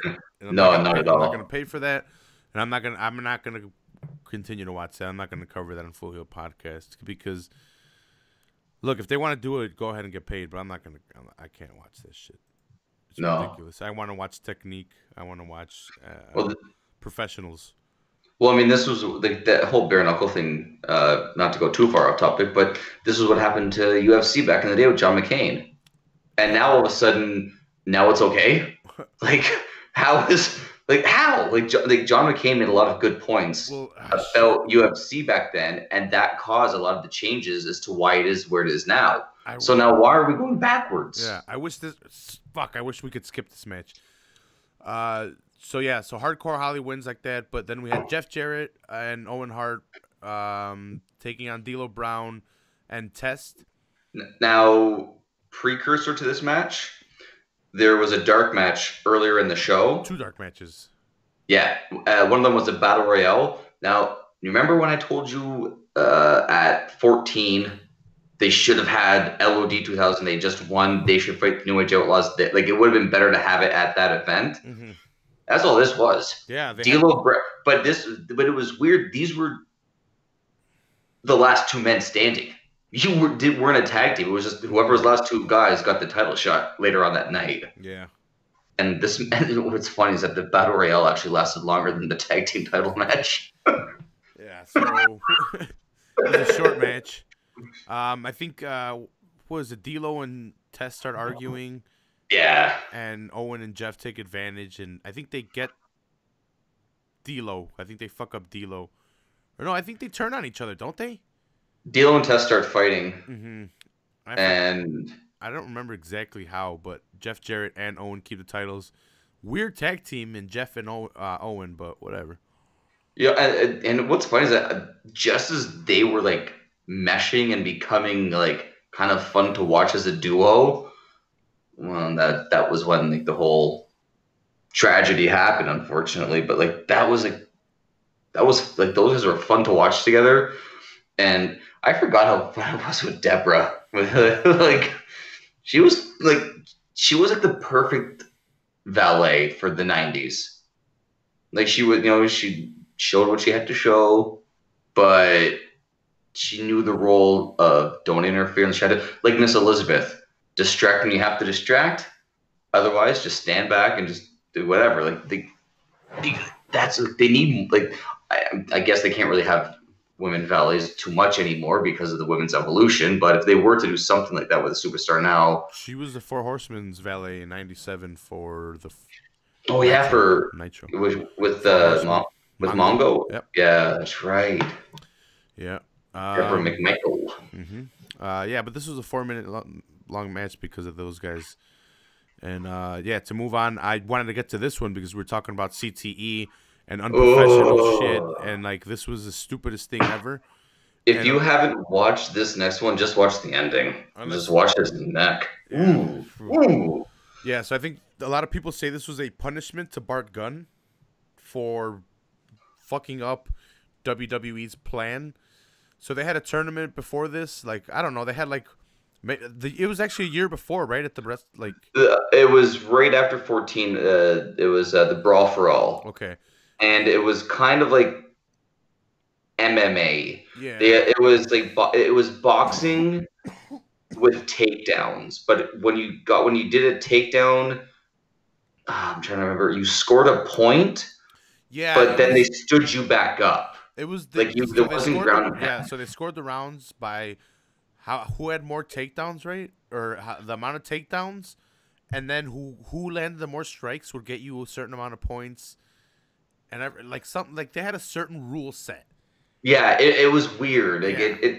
it was hard to follow, and it was almost like it's just like a tough man competition. Like it was the guys in the locker room who were known to just not fuck around, and it ended up actually ruining a lot of careers because a lot of like tough guys, Doctor Doom, like or what was his name? Doctor Death. Doctor Death. But Apparently they wanted him to win. yeah, he was supposed to win the whole thing. He was supposed to get a huge push before that, but I mean, you had guys like Hardcore Holly knocked out. Mm-hmm. Wait. Bob Holly, bro. Oh, sorry, he wasn't hardcore yet. That's right. He picks up the moniker Hardcore after this. Okay, yeah. So all these guys that were tough guys going into this tournament were just destroyed, and it's like it took it hurt their character and it destroyed their selling ability. Mm-hmm. And then Bart Gunn, like I get it, but hey, Bart Gunn, do you want to take on Butterbean? I don't know what the fuck they were thinking, dude. The only way that if I'm Bart Gunn, and Vince McMahon says, okay, here's what the plan is: you, Butterbean at WrestleMania, no problem. $5 million minimum. If he knocks me out, $8 million. Because I want to be insured here. Like because Butterbean had to have had at least 100 pounds on him. Butterbean was a legitimate super heavyweight. He had won an actual professional boxing championship. I forgot what championship. IBO. They mention it, but he's won an actual championship. Yeah, he was the super heavyweight champion he may have been the only one because there wasn't too many guys that were walking around at 300 plus. Mm-hmm. But he's a short little fucking ball, and he knocks out Bart. He knocks him down once. That's it. It's over. That Vinny Pazienza being a professional boxer and being a legend should have said no. That's it. Yeah, you're done. But the fact that he let it like that, no. Mm-hmm. He should know as a fighter that Bart Gunn's not a fighter and he doesn't know what's going on. Bart Gunn was concussed when he went down the first time. And he didn't even have a chance to put his hands up for that second punch. And when I watched it the other night, I swear to you, his neck was broken. Yeah. The way that his neck snapped, I don't remember seeing a neck snap that way ever. It looked like he died. It was so scary to watch that. Yeah, it was pretty bad. There was no need for that. There was no point whatsoever in having, hey, Bart Gunn, you won Brawl for All, you get a check for this much money, and you get maybe give him a trophy. That's it. Now you can call him, he's the toughest man in WWE, and just run with that. Don't make him fight Butterbean. Like, what next? You want to have Tyson fight him? Like, have him run a gauntlet. Yeah. How far are we going to go with this? Yeah. Like, I don't think anyone thought he could win that fight. Mm-mm. No one could have thought that Bart comes in and knock out Butterbean. Yeah, I hope he got paid because he got knocked the fuck out in 35 seconds. It was ugly. Yeah. And so after this, we had a match for the spot at the main event to be the special guest referee. So that was stipulation to the match. Mankind versus The Big Show. Both part of the corporation, but both wanted to be ref, right? Was Mankind...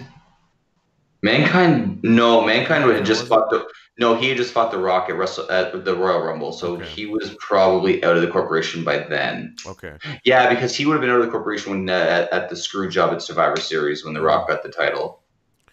Okay, so he wants to be ref, but so does the Big Show. The Big Show's with the corporation, and the Big Show's supposed to beat Mankind, and he beats the fuck out of him because so I don't know if it was a no disqualification match or what, but he's beating the fuck out of him with everything and anything, and then at the end he starts beating him with a chair, and that's when the ref says that's enough.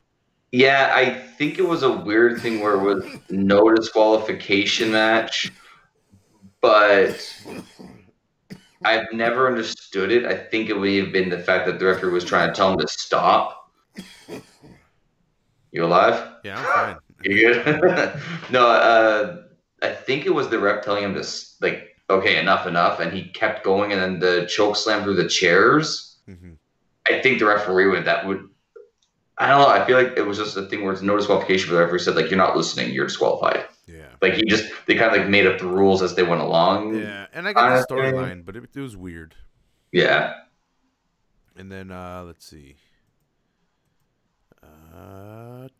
Yeah, so Big Show gets disqualified. McMahon comes out, smacks the Big Show. The Big Show punches McMahon. The cops come out. The cops come out, yeah. McMahon has orders the Big Show to be removed, and then everyone just assumes that Mankind's going to be the special guest referee. McMahon's like, nope, he went to the hospital. I'm the special guest referee. Me. And are we allowed to say Vince's name? What? Nah, just remember that at the Hall of Fame, we're not allowed to say Vince's name at the Hall of Fame ceremony. There, Triple H is saying. Oh yeah, why not? Why can't you? I think it was something you can't thank him. I think Vince doesn't want to be thanked. I think it's supposed to be like he's just the owner. You do all the work, kind of thing. It's on you. It's on the fans. Okay. But that's why I just love that we can't. You're not allowed to say Vince's name. Yeah. Let's see. So yeah, he throws himself in there, and the show goes on. Then we have the Intercontinental Championship match. Road Dogg champion taking on Goldust, Ken Shamrock, and Val Venus. I still don't understand 20 years later how the Road Dogg was an Intercontinental Champion. Yeah, this didn't make sense. I get Val Venus had held it. I get Goldust. I get Shamrock. Those guys were cool. Road Dogg never to me seemed like he was a good solo wrestler, but I never saw him as an Intercontinental Champion, like because he was never gonna be in a main event push like other guys could have been. Mm-hmm. This was a dud match. I forgot exactly how Road Dogg won. He kind of stole it from what I remember. Yeah, I think Ryan Shamrock gets involved and distracts Ken Shamrock at some point. Oh, she pulls Goldust's leg, and then Goldust is distracted, and I forgot what. And that leads to Road Dogg winning somehow. Yeah, like a roll up, I think. I'm drawing a blank now. Yeah, I don't. This was a dud match, man. Like you said, why was the title put on Road Dogg? They were pushing some angle where these guys, they were seeing if they were so over. They were trying to push them as single talent. I don't know if it worked. And well, I mean, also I feel like it's coming up soon. You would see why they were trying to see how DX guys would do on their own. Yeah. Because in a couple of matches down the line, they would be forced to disband pretty much. So but after that, we have it was a Four Corners eliminations match. Now I remember why. Ryan Shamrock was going out with Val Venus, Ryan Shamrock being Ken Shamrock's sister. Right. She broke up with Val to go out with Goldust, and now she was with Goldust, and the Road Dogg was Intercontinental Champion, so that's why he was there, and that's why it was a four-way match. And I love how they used the Blue Meanie randomly, just throw him out there. Yeah, he was with Goldust. He says Goldust needed someone else to make him Meanie or something. Yeah, that would have been perfect. Yeah. After that, we have Kane with China taking on Triple H in a singles match. Story behind this is China joins the corporation and betrays Triple H. I forget who she goes with. I think she goes with the corporation, then eventually gets with Kane. But like in the lead up to getting with Kane, she's holding Triple H and like a ball of fire gets spit in her face. This was before. It was a weird thing. Yeah, like Kane would kind of like Iron Man, where he just put his hand up and fire shot out of his hand, and he blinded China, and Triple H went to her rescue or whatever. Yeah, it was there was a couple weird storylines going into this one and to this event, and this is one of those weird ones where you can never really understand why they would break up Triple H and China because they seemed so good together, and. Well, yeah, I don't know. I think they did it for this moment, but the breakup did seem weird. So they get a pop at this one because China betrays Kane and Triple H loses by disqualification. Kane wins, and China and Triple H celebrate because they beat the shit out of Kane. Which is, I think it was, I might be wrong, but I think China hits him with the chair, then Triple H hits him with the chair. But Triple H doesn't get disqualified until he hits the pedigree on the chair. Yeah, it's weird. So it's like, why you can hit him in the back, but you can't hit the pedigree. Like it's like ECW. It's like WC or WWF was like, are we ECW? No, we're WWF. Yeah, we're like you can hit him, but not a finishing move. Like not yeah. So Triple H and China get back together. They get a pop. Yeah. Then after this, we have Sable versus Tori. Like this was when the women's division they were trying so hard to bring it back, but they didn't have the proper talent. Like they had a lot of good talent, don't get me wrong, but it just wasn't what it would be in even like 3 years time. 4 years time, like they started bringing in more and more girls, like we're actually like Trish and Lita, and then your Victorias, your Molly Hollies, and that stuff coming up in a couple of years. But Sable was not a wrestler. She had a lot of good abilities, but she wasn't believable. No, and she was champion, and then taking on Tori with the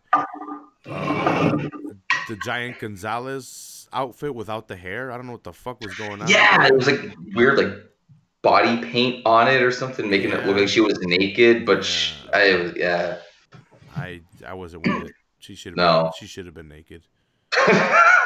But Sable had some giant bodybuilder chick come out.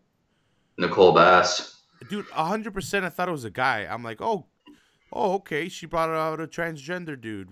This was just like transgender at the time. And I looked it up. No, that's a lady. Dude, looks like a lady. I think she had a huge lawsuit too with WWF, I guess it'd be, because they wanted her to have this like huge lesbian angle with Sable, and she refused to do it, so she was fired. And she's like, well, they fired me because I wouldn't have a lesbian angle. Like, I'm suing you. And they're like, well, the point is, like, we want you to work. This is what your role's going to be. You can't say no. And it was like, oh, it was just stupid. Like, I think that she was supposed to be like Sable's version of China. And it just didn't work. Except 10 times more. That's really crazy to say. 10 times manlier than China. Yeah. Yeah. Dude, I swear to God, I had to look it up. I'm like, no, this is a transgender guy that went in. Not that I was mad, but I'm like, you're just. I'm like, I'm gonna investigate this real quick, and I put my detective hat on and I looked it up, and I'm like, oh no, it's a lady. Yeah, must have been on steroids early on. If you only watch this pay-per-view, it's so weird because she's not in anything before. She's barely in anything afterwards. Like, she was in there for maybe 3 months before it all fell apart with her. Like, she was just... Yeah, she was there for very little. I guess the lawsuit came up quick. Yeah, like they were like, okay, here's your angle. You're gonna... Kind of like what they did with Mickey James and Trish with the stalker kind of thing. And oh, I love you, blah, blah, blah. But she was like, I'm not doing that. I'm like, well, okay, well then, you're done. Yeah, after this we had Shane McMahon with Test taking on X-Pac for the mentioned WWE or WWF European Championship. X-Pac, well, DX was still intact except for China, which China had now joined. Yeah, so now they were 5 strong again. Yeah, now they're 5 strong again. Shane McMahon's having a pretty good match versus X-Pac. They're going back and forth. These two guys could put on a good match. X-Pac's a really good worker. Shane was developing his skills at the time. I think Shane was European champion. Yeah, right? He came in Yeah, European he came in champion as a champion, yeah. because China had betrayed X-Pac, right? I think That may have been how she turned. She may have turned on DX by helping Shane win the title. yeah, I think that's how she turned. So in this one, Shane's beating him with like a belt or something, and I Yeah, forget Briscoe and the other guy get involved, right? And they start beating up. Briscoe and Patterson attack X-Pac at the beginning, Mm, and then he gets to the ring. Yeah, the match starts. They're going back and forth. Test gets involved. Referee gets knocked out. The belt gets broken out, and then X-Pac starts his comeback, and then the Corporation gets involved again, and then that's when Triple H is going to come in here and he's going to save the day, and he's going to help X-Pac win the title. Mm-hmm. And then, no, not so fast. Quick pedigree, 1, 2, 3, and here comes the New Age Outlaws to help X-Pac, who's getting beaten up by Test and Shane and all of that, and Triple H. And then the lights go off, and out comes Kane. And I remember when I was little watching this, because I knew that Kane.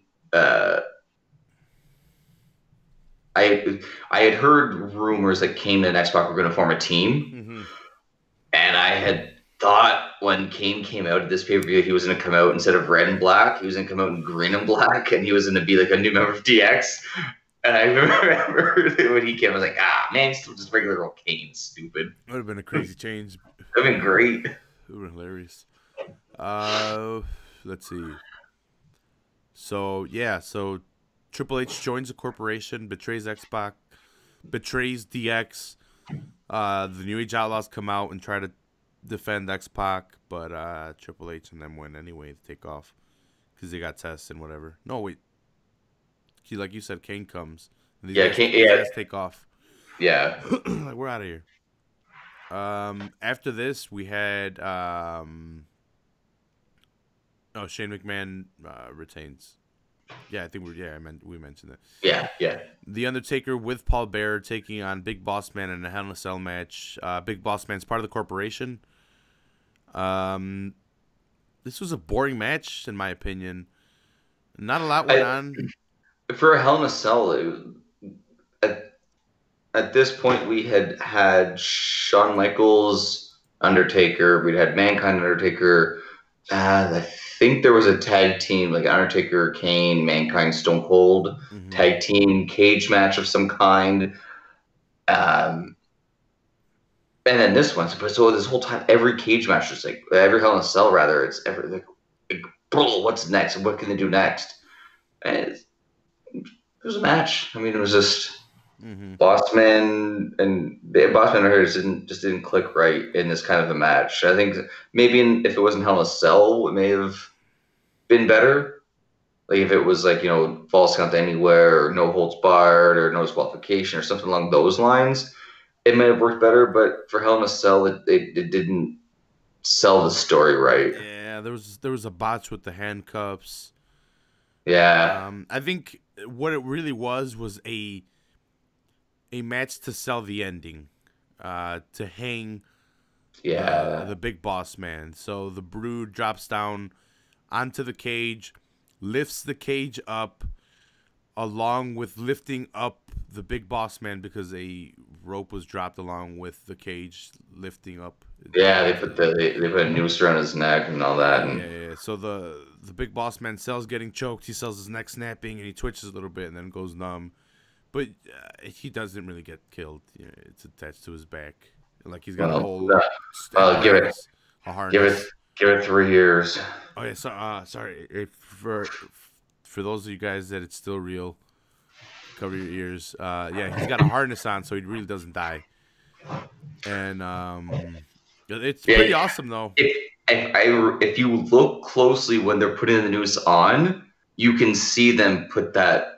You can see them clip it onto his back, the part of the rope that hangs lower that's supposed to support his back. You can actually see them clipping it on as they put the noose on. Yeah. They didn't cover it all that well, unfortunately, which kind of took away from it a bit. But What can you do? What can you do? It is what it You is. can't really kill him, you know. Well, I mean, You could, I guess, yeah. But, I mean, if you want ratings, so they already won the war at this point. This was the Undertaker that the Ministry Undertaker that formed the Ministry. Later on, introduces a storyline where Stephanie gets introduced into WWE. Oh, that's right, yeah. Yeah, this is where they sacrifice her. Stone Cold saves her, and then it turns out that the corporate ministry exists, and that's where Stone Cold has his rivals. Stone Cold right now is just being champion and being a badass. The Undertaker is feuding with the McMahon. McMahon's kind of feuding with Austin as well, but it's developing more into a McMahon ministry thing, and then it'll turn into ministry, the corporate ministry against Austin. Future. We'll probably talk about that next WrestleMania. I think next WrestleMania Austin joins the corporation. No, next WrestleMania he misses it. He's 17. He joins McMahon. Okay. Yeah. He was out with a neck injury? Yeah, this was when Rikishi hit him with the car at Survivor Series. For the Rock, bro. Yeah. Yeah, I think that was the story. I think that was what they had done because he neck or knee or something. He had to have some time off from that time and horrible angle. Yeah. But this might have actually been one of my top 2 Undertakers of all time. That Ministry Taker. There was something about like that era. I can't even put into words. Like there was something about that Undertaker was so perfect, so evil, so just dark. Like it was awesome. It was awesome.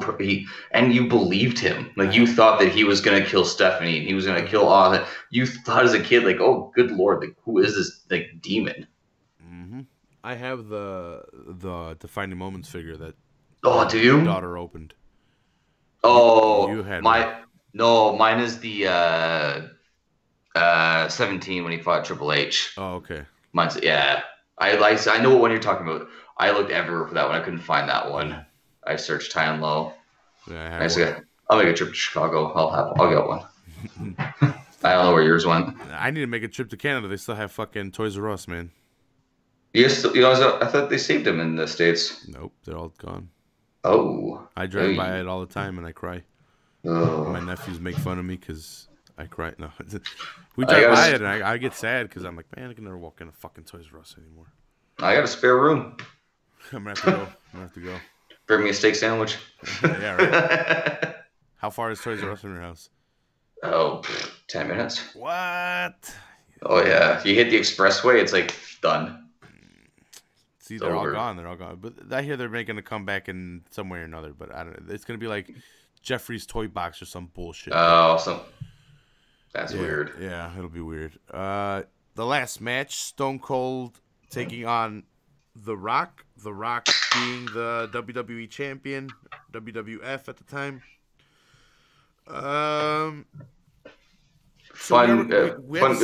Before this, we had the Smoking Skull belt, right? Yes. And they had taken it from him, reintroduced the WWF belt, the round one, the Attitude Era one. Yes. When Rock was champion.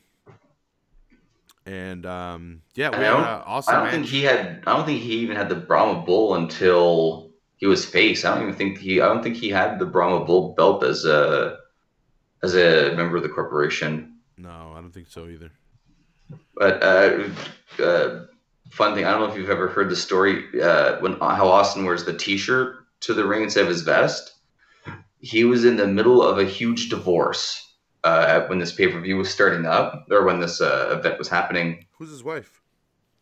I don't think it was Deborah. I think it may have been someone else. Just someone.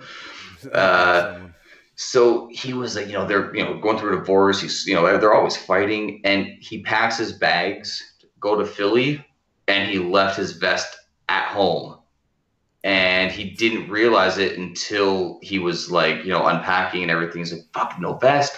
Hotel's not there. Like, couldn't find anywhere. he said one of the angriest he's ever been is that walkout because he had to walk out wearing a t-shirt instead of his vest.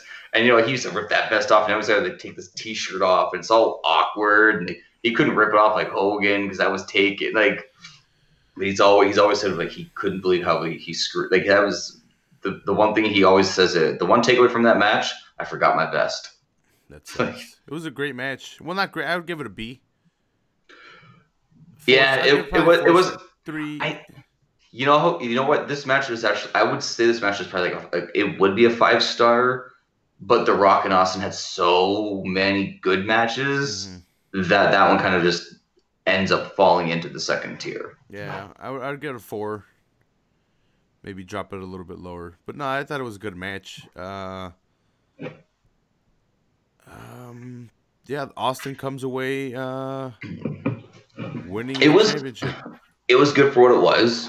I mean, no DQ. So you're through the table and fighting at the entrance, and there was one suplex, and I don't know if it was supposed to happen or if it was an accident, but The Rock suplexes the Stone Cold, and Austin's knee goes off from those the light fixtures that they had on the ground, and I don't it didn't look like that was supposed to happen. I don't know, but I mean that's I guess what the problem is when you're having a grand stage and you're not used to fighting that style. Like you're used to fighting outside the ring.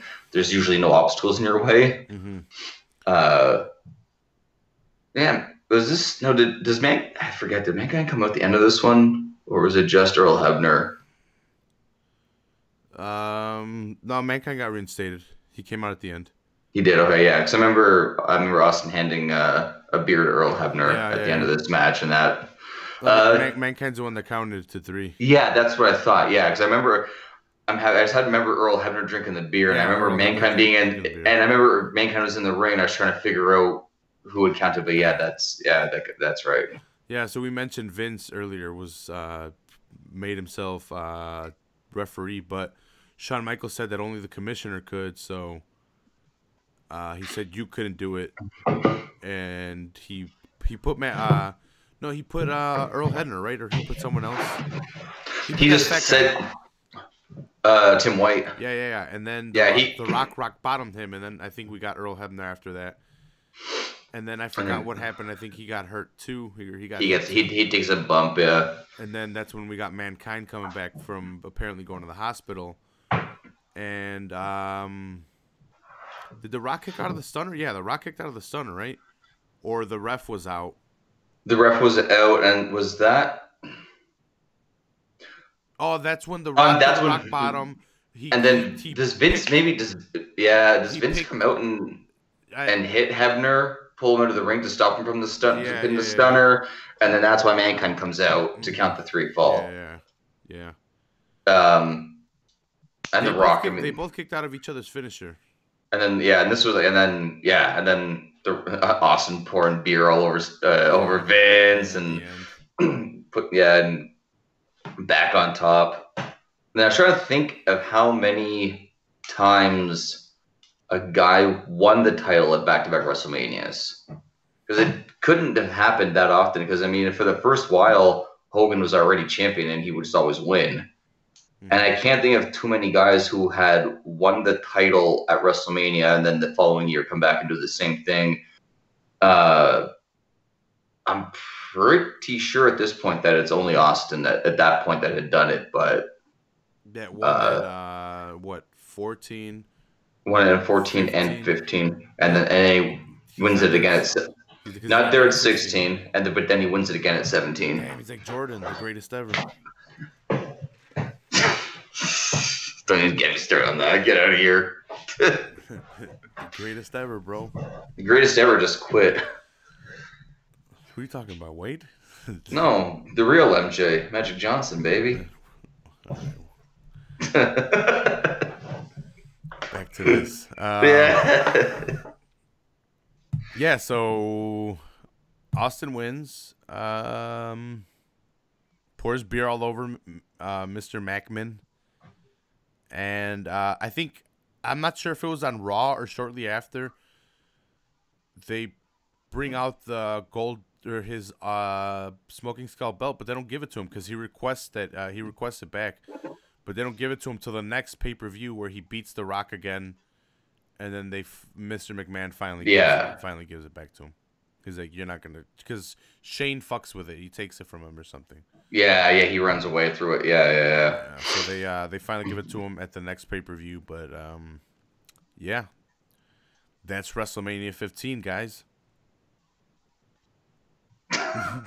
We went way too hard on 35. I wasn't prepared for 35. Yeah. No, I think 15 kind of gets lost in the shuffle. Mm-hmm. WrestleMania 2000 was, to me, a great event. WrestleMania 14 had so many iconic moments that really helped launch the Attitude Era into what it became. Mm-hmm. 17 had a lot of good spots and the iconic Austin and McMahon joining forces that I think this pay-per-view really kind of gets lost in the shuffle, being because I mean you look at different eras of wrestling. When it comes to the Attitude Era, this is probably the worst of the four of that era, I would say. And that's probably why it gets forgotten. And some of the matches like Sable and Tori, Butterbean and Bart Gunn, the Royal Rumble to determine the number one contenders to get squashed. There was too many matches that just kind of were like, Yeah. The good spots that they had, like the Triple H match, the X-Pac and Shane match, the hardcore match. If they had a better opponent for the Undertaker, I'm sure that the Hell in a Cell could have been a lot better. But there was just, I feel like they were trying to work storylines into the pay-per-view as opposed to just letting things play themselves out. But I mean, hey, at least it wasn't 7 hours long, dude. That's it. I don't think we could have covered it if it was 7 hours long. I enjoyed the pay-per-view. I liked it. I don't know. 35 was good too. I thought 15 is better pay-per-view than 35 though. I think it's more nostalgic. I think it's also that it's boiled down more. If they had taken, and we've said it ad nauseum, if you take 35, remove some of those matches that were not necessary, and give that time slot to other people, and cut that pay-per-view in half, like you have the NXT show on the Friday. Why not do like a 205/NXT dual promoted kind of show on the Friday, and then just utilize so then you don't have to worry with the dark matches, so those are gone, and then work your storylines better. Like you don't have to have 4 female tag teams in one match. You can have 2, and then the next night on Raw, have 2 tag teams of women, just to make up for it. Like that's what they used to do. Like you watch this, there's some names that you don't see here that you're like, oh wow, I'm surprised that they weren't there. But that's just because they didn't want to have a 4-day long event. They just wanted to have a respectable time frame. But now it's just about getting everyone out there. Every fan gets to see their favorite, and that's what they're concerned about more than it feels like like you said, NXT is where it's at right now. Yeah, NXT, bro. Thanks a lot for joining me, Ryan. For sure. It's been 2 hours, I think. We're going on 2 hours. 2.5. Damn. We're Joe Rogan territory. Yeah. Thanks a lot for joining me, dude. Yeah, we'll have to talk, and maybe in a couple of weeks we can do a WCW of some kind. Yeah, for sure. Let me know whatever pay-per-view you want to do, or switch it up to WCW. Yeah, I'll check out some see what's on the network that catches my eye, and we'll figure something out. Mm-hmm. Where can they find you, Ryan? Any Twitter handles? Any Instagram handles? I don't Twitter anymore. Tweet? No, Instagram, the Green Cook. I'm not on there too much. Basically, my Instagram is all for just my food healthy living, good food. Uh, you know what? If you listen to the podcast and you think that I'm kind of cool, you want to talk wrestling with me, you want to connect, find me on Facebook. I'm at the Full Heel Podcast group. You can, if you're in there, you can find me there. Otherwise, just search me up. Talk some wrestling, talk some MMA, whatever you want. If you like me, let's be friends. Boom.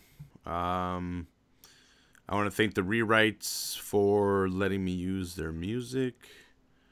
I'll see you tomorrow on...